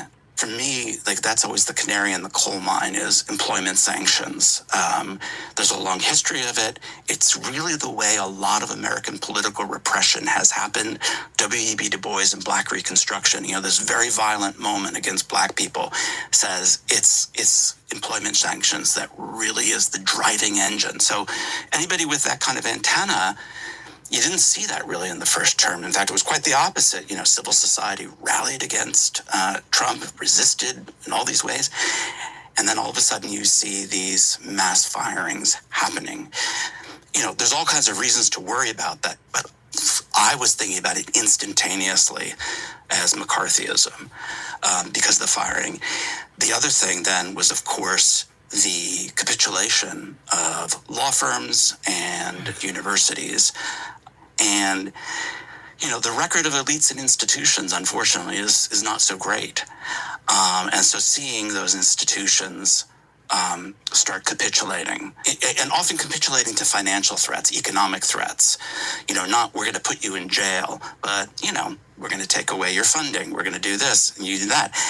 And I think, Americans have a weird attitude towards money. On the one hand, it's the most important thing in America. And on the other hand, we have this very moralistic idea, well, if it's just money, stand up to the bastards. And it's like, could we put these two worlds together? The economy is a medium of political coercion in this country. It always has been. Trump didn't invent that. I want to pick up on something you said, because it speaks to your book, The Reactionary Mind, which I love, have read twice. I think it describes second-term Trump much better than first-term Trump. One of your big points in The Reactionary Mind is that we often think of conservatism as conserving, but it's also a movement that reacts to threats to power and to the social order. And you said something there that one reason you took first-term Trump less seriously as a threat was that there wasn't a revolutionary emancipatory movement that was really in reaction against, or at least as you saw it. I would say between 2016 and 2024, that at least at a cultural level changes. You have sort of a racial reckoning, not only, but particularly after George Floyd's murder. You have the Me Too movement. Mm-hmm. You have a big move on gender expression and gender rights, around trans issues in particular. You have, I actually think COVID and the professional classes are somehow very relevant here. The sense that cultural power is being exerted there. So that's actually a lot of something to react against. Mm-hmm. Yeah, absolutely. And Trump comes back to office with a very different coalition, a coalition that now includes Elon Musk, includes much of Silicon Valley and the tech platforms, the people in charge of them, that includes a very big gender backlash behind it, that includes the comedians like Joe Rogan and Theo Vaughn, and the sort of centers of power that they're cultural, that are, atmospheric, that actually have a lot of money, that have control of attention, includes RFK Jr. and his coalition, which is not insignificant. I mean, Trump's 2024 election, he has a much higher share of the black vote, and particularly black men, than he did in 2016. He does very well among Hispanic voters. And the social order becomes very liquid in this moment. Yeah, I mean, it's interesting because I think we spent a lot of time in the first Trump administration, or I certainly did, and I would say to people, what is it? And people talk about demographic change and so on, but I kept saying, one of the big things was racial equality. That's what I thought it was. Yeah. Demographic change. Yeah, exactly. And, it's not that doesn't create some anxiety. Of course it does. But again, historically speaking, those weren't it wasn't just demographic change. You needed something more than that. And also, I was thinking on racial equality, the metrics were actually going the other way. So it was like the right had won that battle. Neighborhoods were more. Although they didn't feel that way around Obama. It's true that they didn't feel that way. And I think, but I don't think that matters as much, because I think the reality was, they might not have felt that way, but they weren't able to do much with the feeling that they had. They needed some raw material to work with. And I think you've just begun to, lay out some of the raw material that they began to get between 2016 and 2024. And the thing that really concretized this for me, that kind of brought it all together, there was an interview, God, I always forget his name. He's from Silicon Valley, Andreessen. Mark Andreessen. Yeah, in the New York Times. It was really, with my colleague Ross Douthat. Yeah, it was an excellent interview. And he talks about what it was like to have his employees start coming back to work after the initial shutdown. So COVID was a giant radicalizing moment. And then by that point, we had lived through 8 years of what was sort of increasingly clearly a social revolution, like very clearly, like companies basically being hijacked to be engines of social change, social revolution. The employee base is going feral. There were cases in the Trump era. There were multiple companies I know, that felt like they were hours away from full-blown violent riots on their own campuses by their own employees. He was like a father whose teenage kids were rebelling against him. And he talks about at the companies where he knew the CEOs very well and he was invested, feeling like on any given day the employees might riot, I think was the term he used. Yeah, and they're speaking up, they're demanding different Yeah, hours. I should have brought this into that initial list because I think the feeling among many of these people that you're having all of a sudden the employees had all the power, right? They were getting people fired. They were demanding the workplaces made political statements. Like, who was really in charge here? Who was in charge? Any union organizer will always tell you the fundamental battle in any union drive is not about the profit, bottom line. It's who's in charge of the workplace. And there was, and I think what's important about all this is that it brings all these cultural issues because a lot of these younger employees were talking about trans rights. They were talking about Me Too. They were talking about Black Lives Matter. So those aren't just, floaters out there in the culture. They're embodied in workers who are fighting with you about, the direction of the workplace. And, for any employer, when that starts happening, your mind starts racing very, very fast. And again, this is kind of similar to the anti-communism thing that we were just talking about, because it's not just fantasy on the part of an employer that, we could be losing control. They sometimes are losing control. And, that has implications for all sorts of things. You have a whole thing that conservatism correctly understands the reality of political loss. Yeah. And stature loss. That conservatives are often right that they are losing things. Yeah. And I think this is something the left and liberals and centrists, everybody has a very hard time coming to terms with this. We'd like to think that these people are just crazy. That they're just making stuff up, that they're liars, that they're all of these things.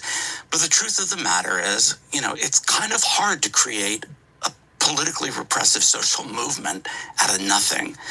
And there were some real, I wouldn't say they were as fundamental as some of the stuff we saw in the 1930s or the 40s or in the 60s and 70s. But, there were tremors, let's say.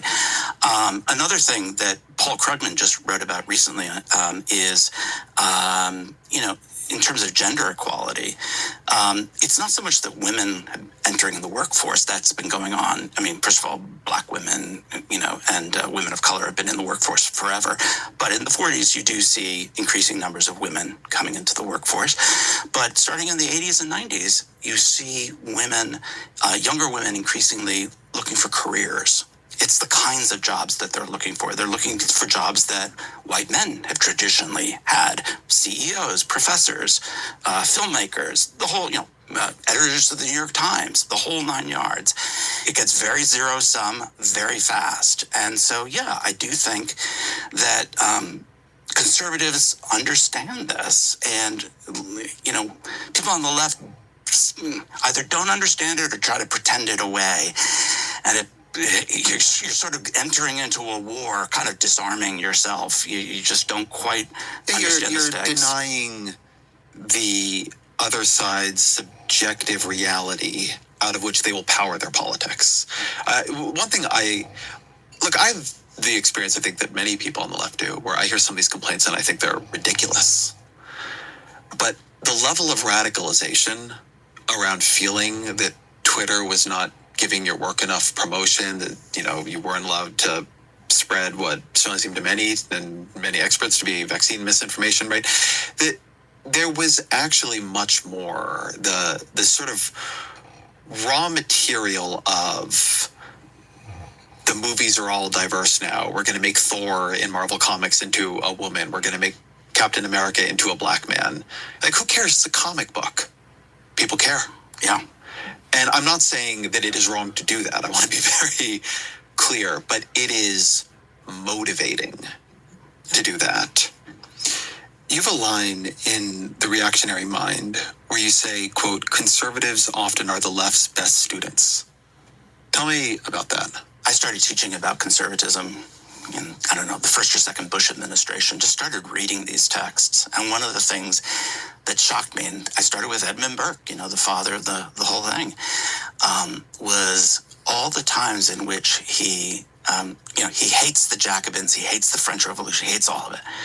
But he says over and over and over again, in their commitment, in their fidelity, in their vision, in their execution. There are superiors.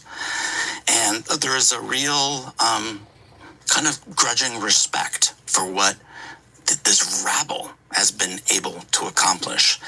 And over the years, you see this recur throughout the history, you see increasingly elaborate attempts to learn from the left.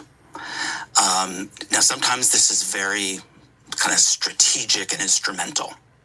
You know, let's, oh God, he just recently died, David Horowitz, who'd been on the left and then moved to the right. And he was a big activist against universities. And he said, you know, let's just use all the language the left on the campus is using and just turn it against them. Say, you're the ones engaging in hate speech. You're doing this. You're doing that. So, and he was very cynical and open about it. I mean, you read Christopher Rufo, and he's very explicit about being a student of what he believes the left does. Stephen Miller, in a different way, the same thing. There's been this move in the past couple of months to say, aren't you all the big proponents of free speech? Didn't you just run as opponents of cancel culture and say that you would defend our rights to say anything? And there's been this effort to tag the right with hypocrisy, which, to be fair, it's very hypocritical. That's, you know, a fair play. But I think it actually misses in a way what's going on. Like, I think they consciously understand themselves as having learned from what they think the left did when they feel the left had control of cultural institutions, you know, canceling people for things they said, you know, sending like online mobs against them, shadow banning them, moderating them, you know, using money through Title IX and other things to push universities ideologically. And now they are supercharging it. Mm-hmm. And I am not, I want to be clear that I am not absolving them of their responsibility for this or saying this is the left's fault, but I do think there is something here in I really believe that what they understand themselves as doing is a kind of hypercharged turnabout. Mm-hmm. And that in some ways we're in a weaker position because if we can charge them with hypocrisy, they can charge us with hypocrisy. Yeah. I would like to move it out of the moral register because I think you're making a really important point that everybody needs to understand, but that sometimes the language of hypocrisy kind of... Yeah, I agree with you. But let's just start with a point that I think a lot of the best historians of McCarthyism and the Second Red Scare make, which was that a certain part of the apparatus that had developed and was used against the Communist Party was developed by the Roosevelt administration in the 1930s. I mean, J. Edgar Hoover was beloved by the Roosevelt administration, who used him to go after its partisan enemies, but also whatever threat there was perceived to be of Nazi saboteurs and allies with the Nazis and so forth. And it's not a question of turnabout is fair play. It's just governments, I mean, you know this, you're a student of the administrative state. Like, you build these bureaucracies, they don't just go away. And, you know, bureaucrats are trained. And so that's the first thing is that a bureaucracy has been built over the years, in part by the Democratic Party, by liberal groups and so forth in universities. That it was just a matter of time that would be turned against them. And I think there were some people on the left who were warning about this from the beginning, and they were not listened to. I mean, if the most dramatic turnaround from everything, and I feel it very much at the level of rhetoric, and I've seen this on campuses, I've seen this among students, is the use of, if you are a critic of Israel, if you are opposed to the state of Israel, if you're an anti-Zionist, you're engaging in a form of hate speech. And I've had conversations with students who will say quite sincerely, and many of them had been, and probably still are, kind of progressive, Obama, you know, Kamala Harris types, but very committed to the state of Israel. And that weaponized language of victim identity, hate speech, which, I mean, you know, was very popular, potent, and powerful on the left, that speech is a form of harm, right? Which in certain instances, it can be. I want to be clear on that.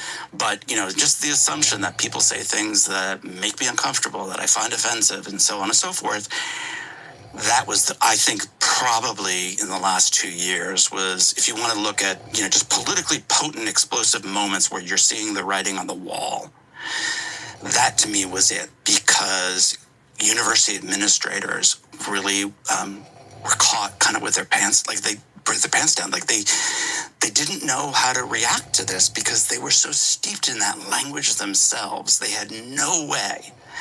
And suddenly you have kids who are expelled, students who are expelled, faculty who are being investigated.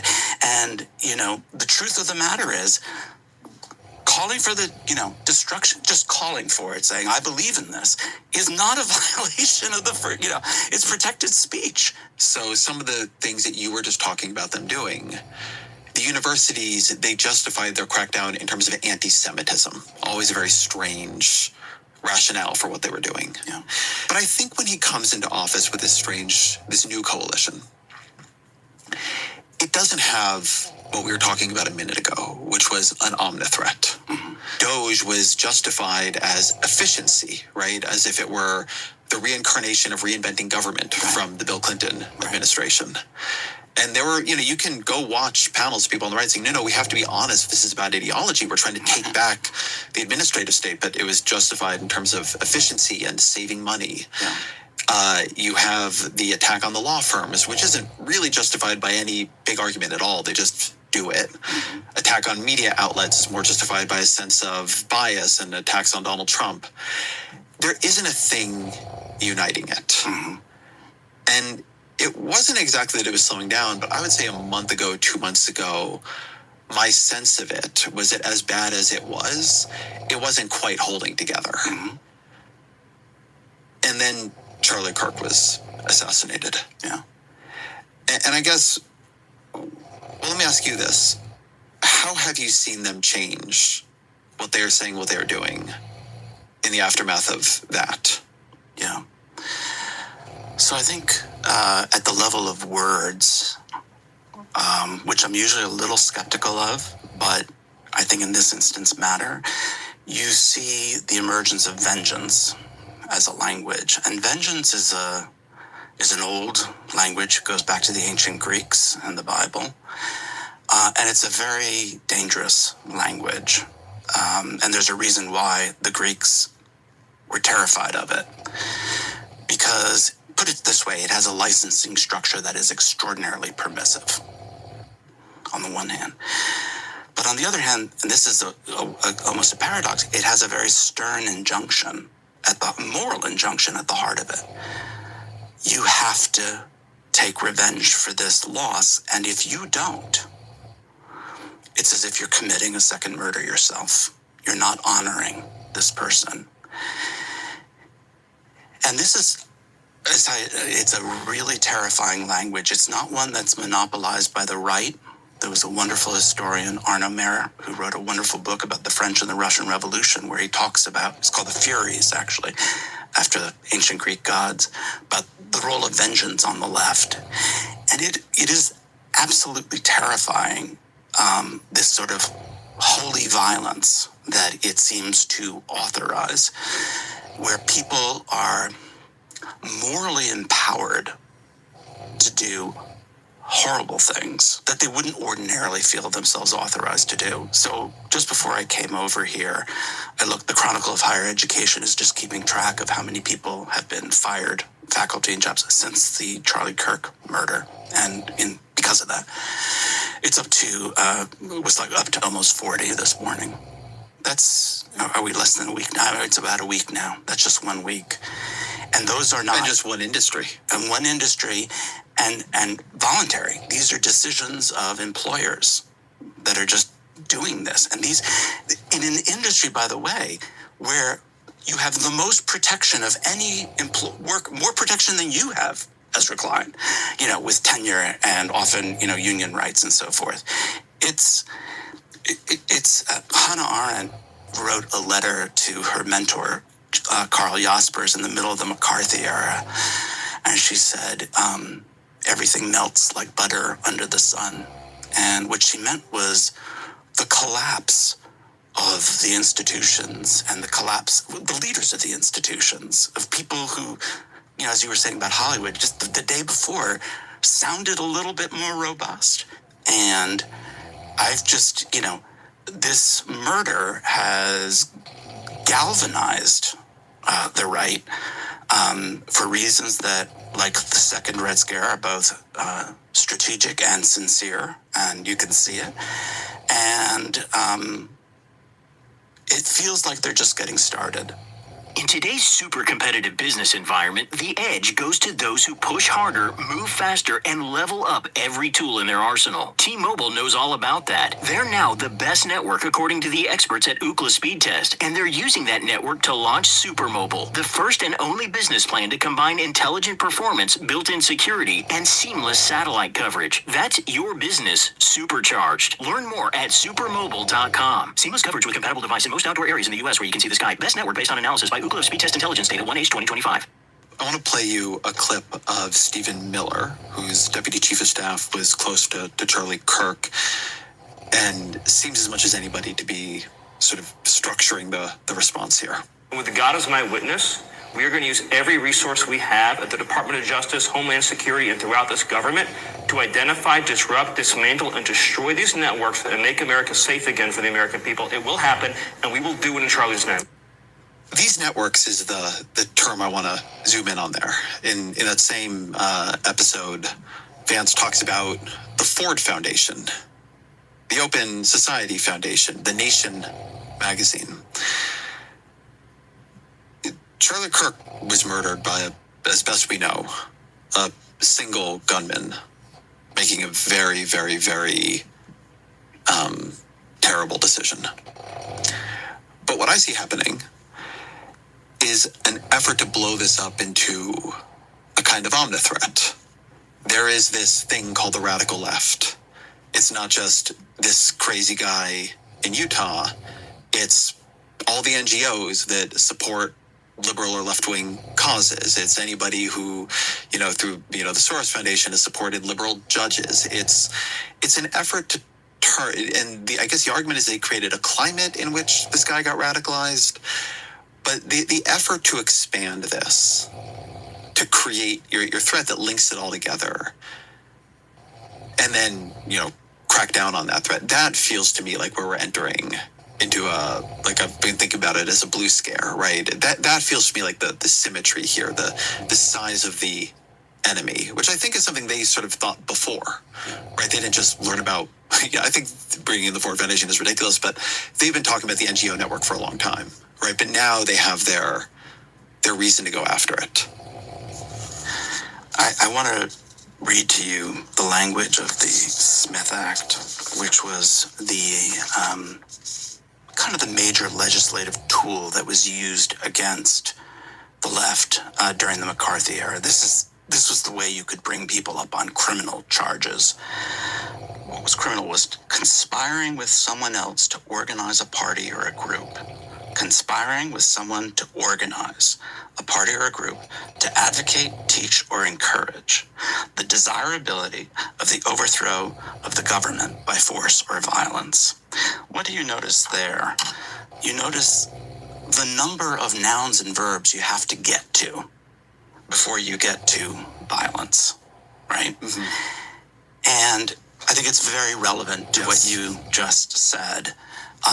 It is the identification of a network that can be tied in any way, shape, or form to acts of violence. The flip side of this, which the journalist Ken Klipperstein just posted about, is also that they've come up with a new formula for the lone gunman type, which is nihilistic violent extremists.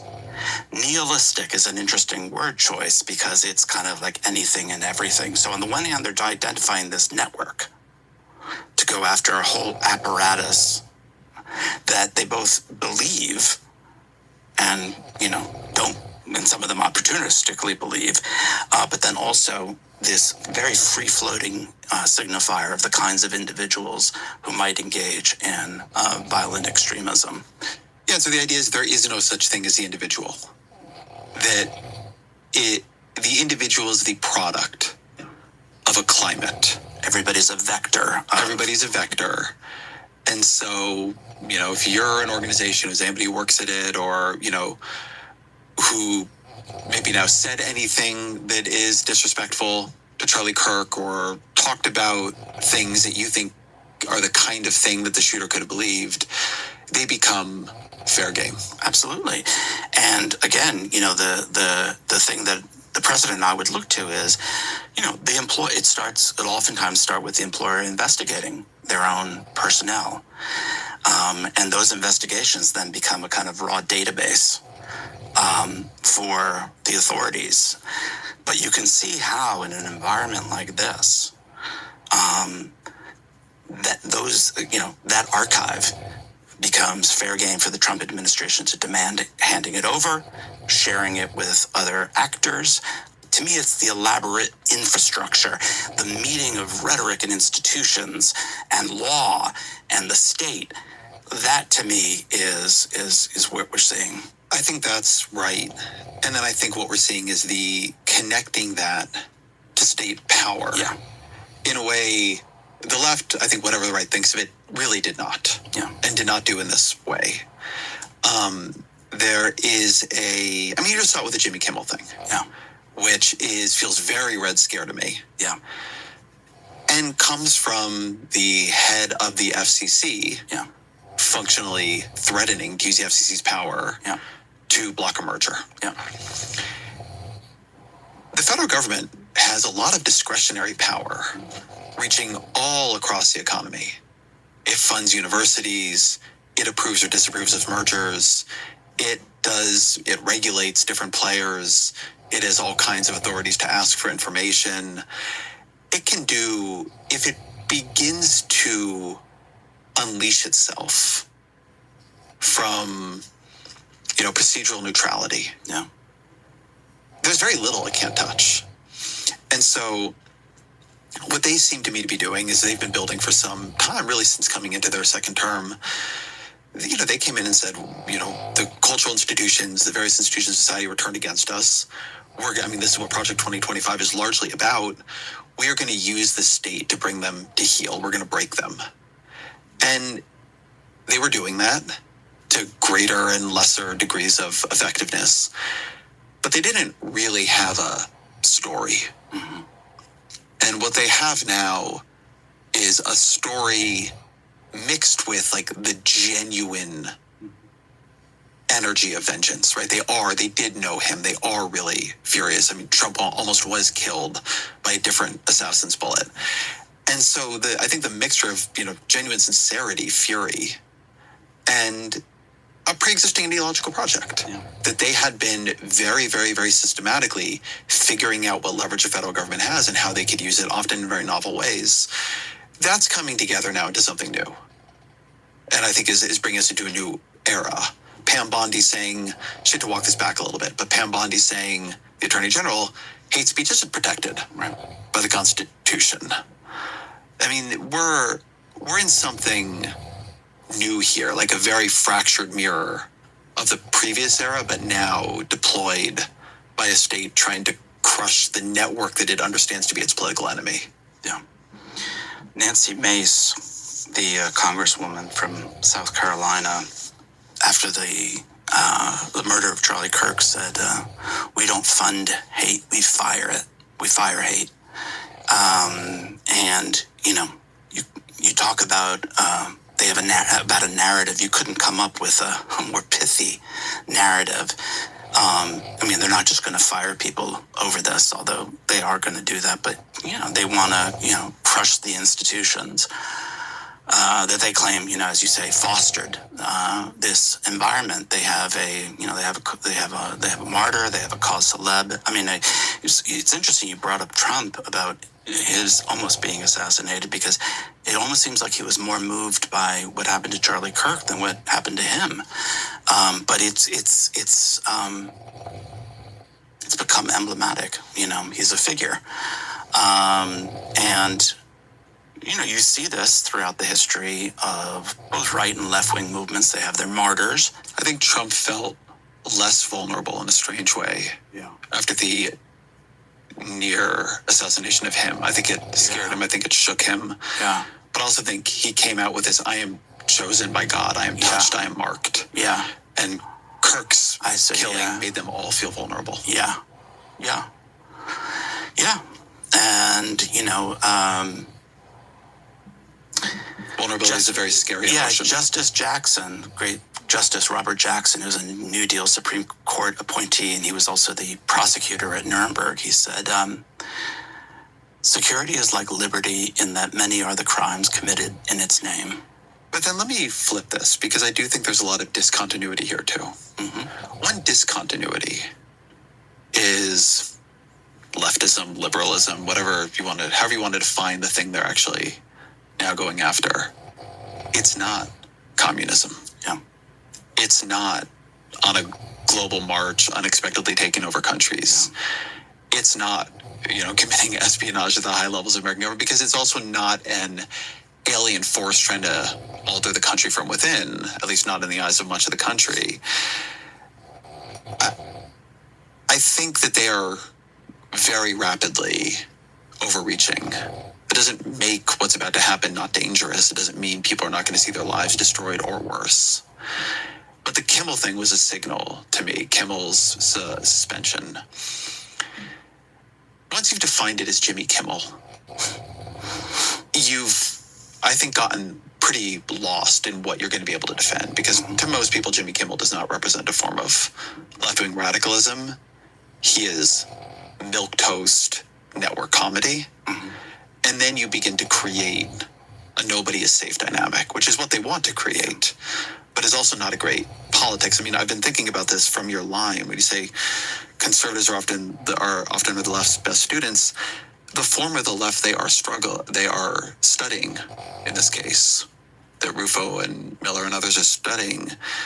It was in some ways quite effective for a minute, but it's politically disastrous. It overreached almost immediately. It became a thing that Democrats had to run from. And I wonder if that's a difference between this era and that one, that they're on very different. They have a lot of power, but they have not slowly built a politics that can support this. Right. I mean, you brought up the fact that there's no tie today between the domestic quote-unquote threat and a foreign threat, and that's of course true.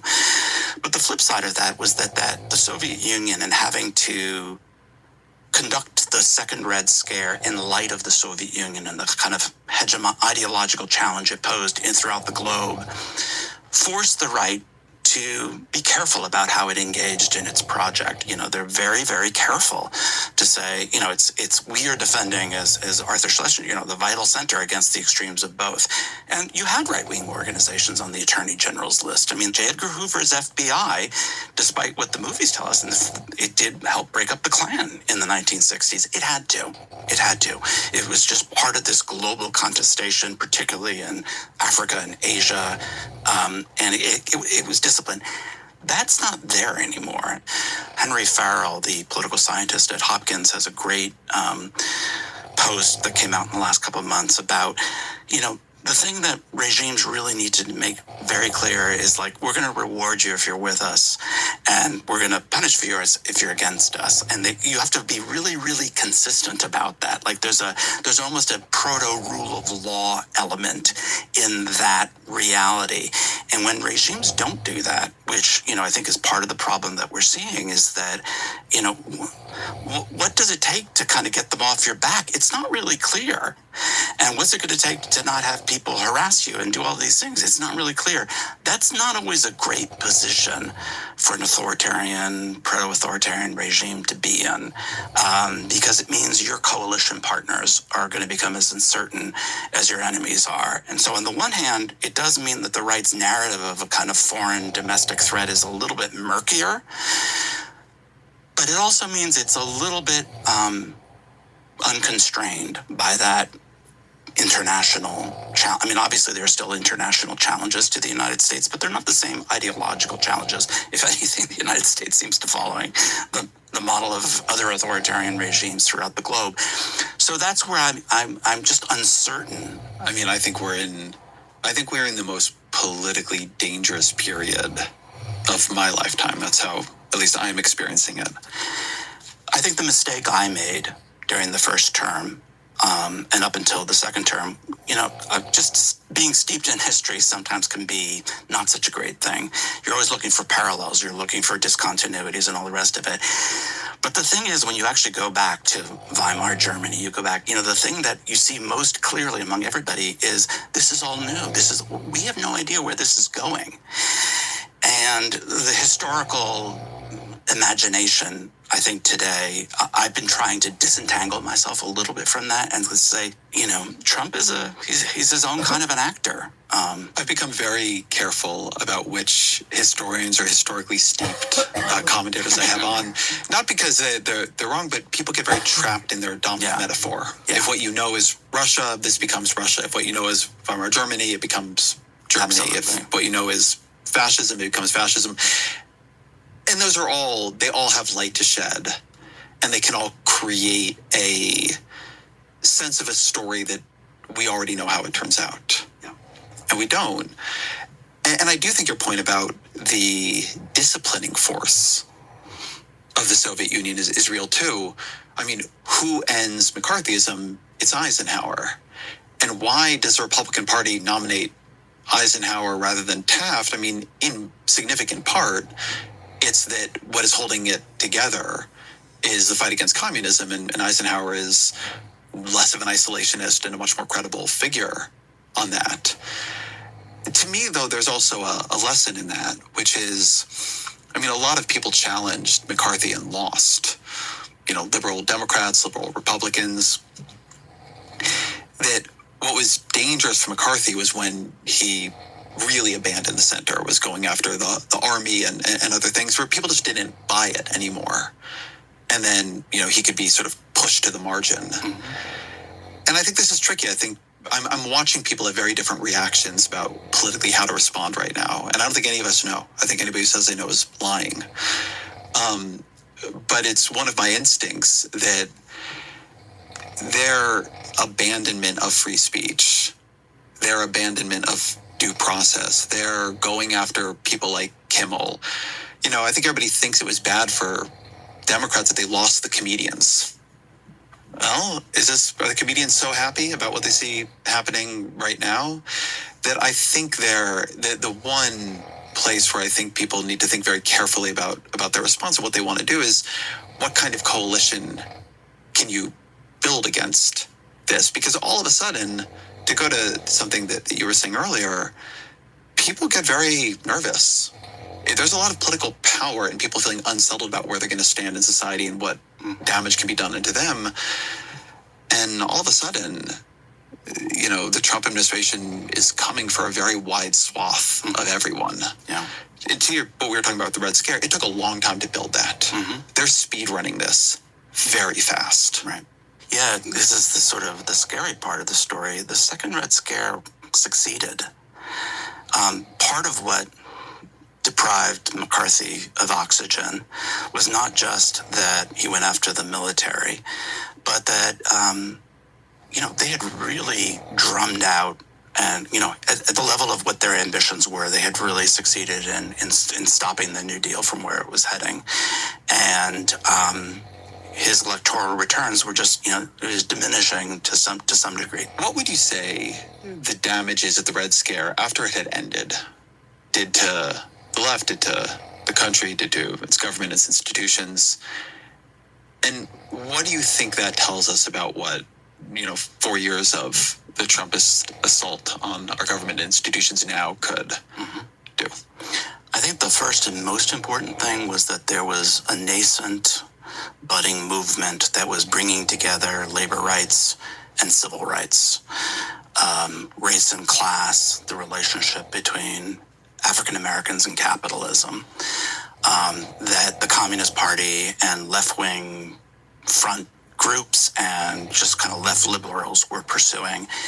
And the second Red Scare just shut that down. And so I would say to this day, we've never really recovered from that. And we've seen that when we have these arguments that we have about race versus class. This was something that people at the forefront of those movements were thinking hard about. Why did it shut that down? I don't quite understand it. So there was a movement in it started in the 1930s, but in the 1940s in particular, to go into the South and start organizing the South, which was really where at that time still was the bulk of the African American labor force. And there was a very clear understanding that if we were going to get things like national health care, which was on the agenda for the Democratic Party, even Harry Truman, and other, kind of more expansions, include African Americans in the Social Security Act, all those things that you needed to break the Solid South. You needed to, emancipate and enfranchise Black Americans. But to do that required a lot of sacrifice on the part of labor unions, on the part of white workers, on the part of white liberals, and so forth. And in order to engage in that sacrifice, you had to start making an argument about why standing up for African Americans wasn't just the right thing to do, but the smart thing to do.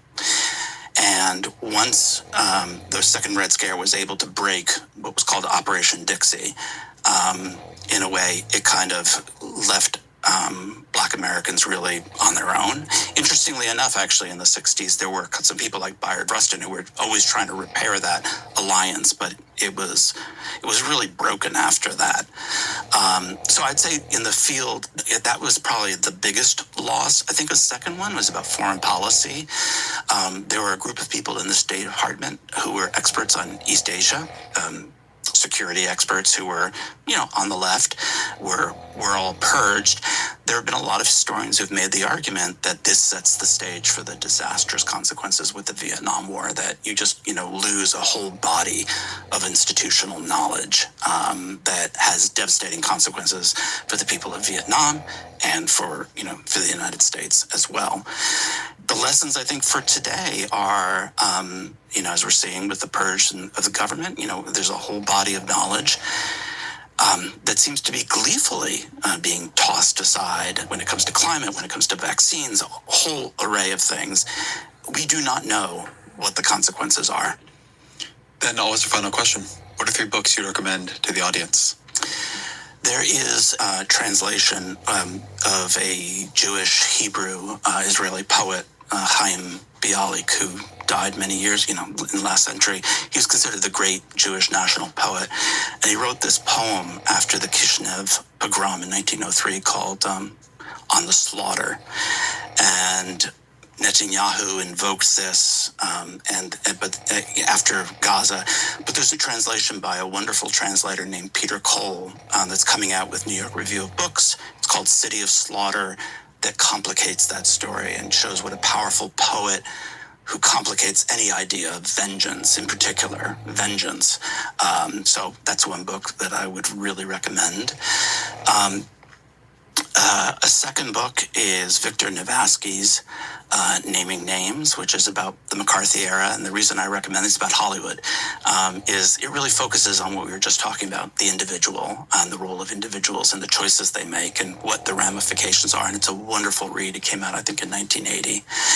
And the last book is called Citizen Marx. It's an academic book. It's a study of Karl Marx by a young political theorist named Bruno Leopold, who's in Britain.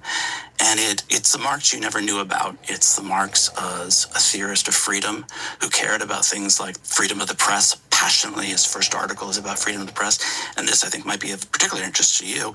Somebody who really cared about, this was a shock to me, institutional and constitutional design. He was obsessed with the Constitution of the Second French Republic and all the, the kinds of things that all of you guys, write about. There's Marx, going all in, and it's, 1850, 1851. It's not the young Marx, it's the mature Marx. So, Corey Robin, thank you very much. Thank you.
Yeah.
Is there anything? How do you find?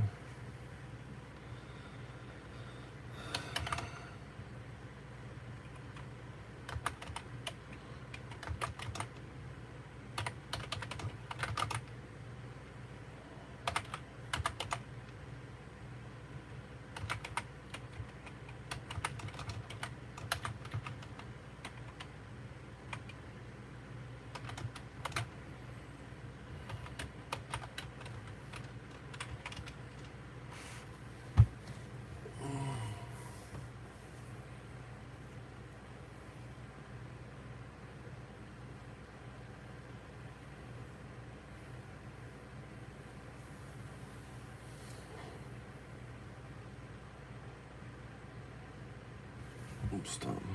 No.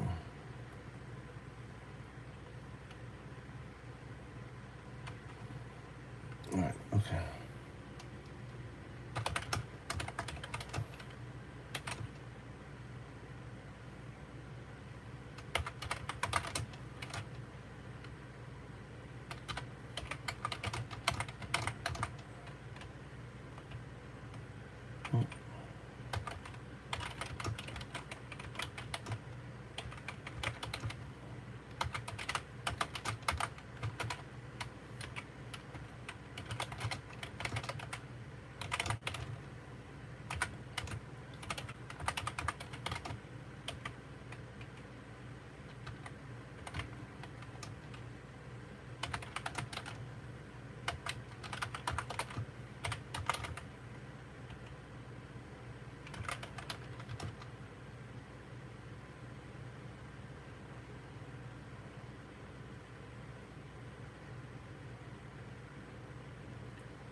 On my way. Are you ready to go?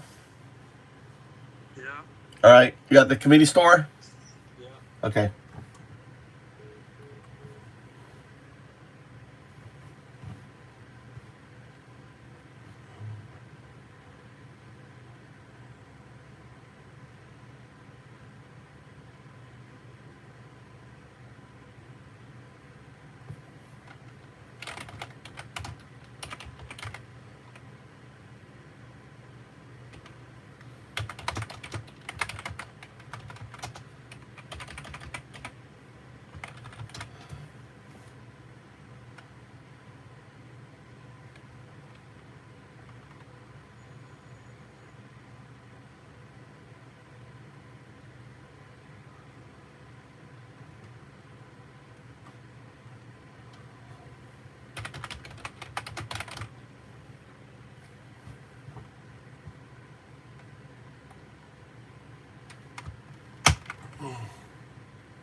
Dude, I've been live all this time. Dude, was I snoring? Could you hear me?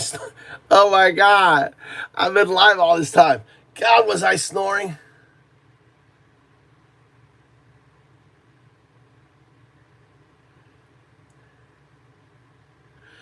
That's too funny. All right.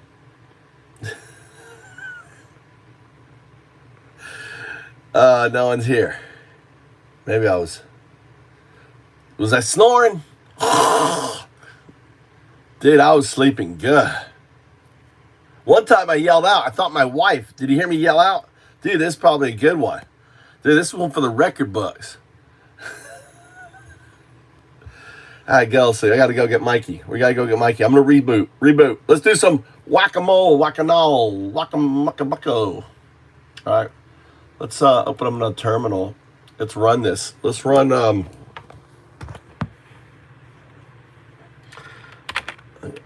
Let's go.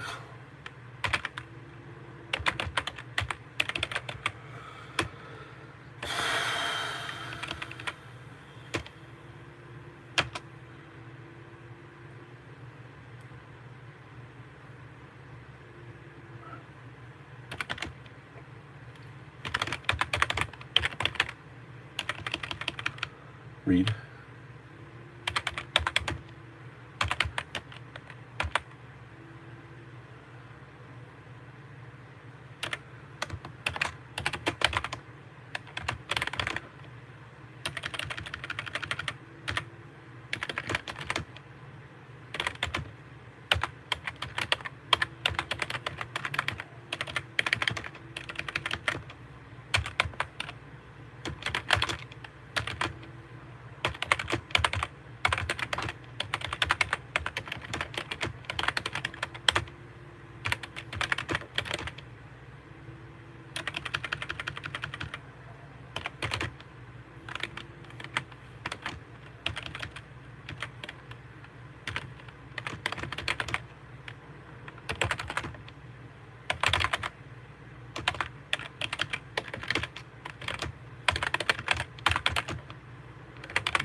So I'm getting, this is the first thing I do when I start a new session, right? With 0102, read WSP 00, execute, activate, protocol, enter, pure 00 state, right? So it reads it, it's doing it, right? It's doing its thing, right? So the first thing I do is I want the AI to be in the NNQNN state before I work with it. And we got to go get Mikey. I'll be back.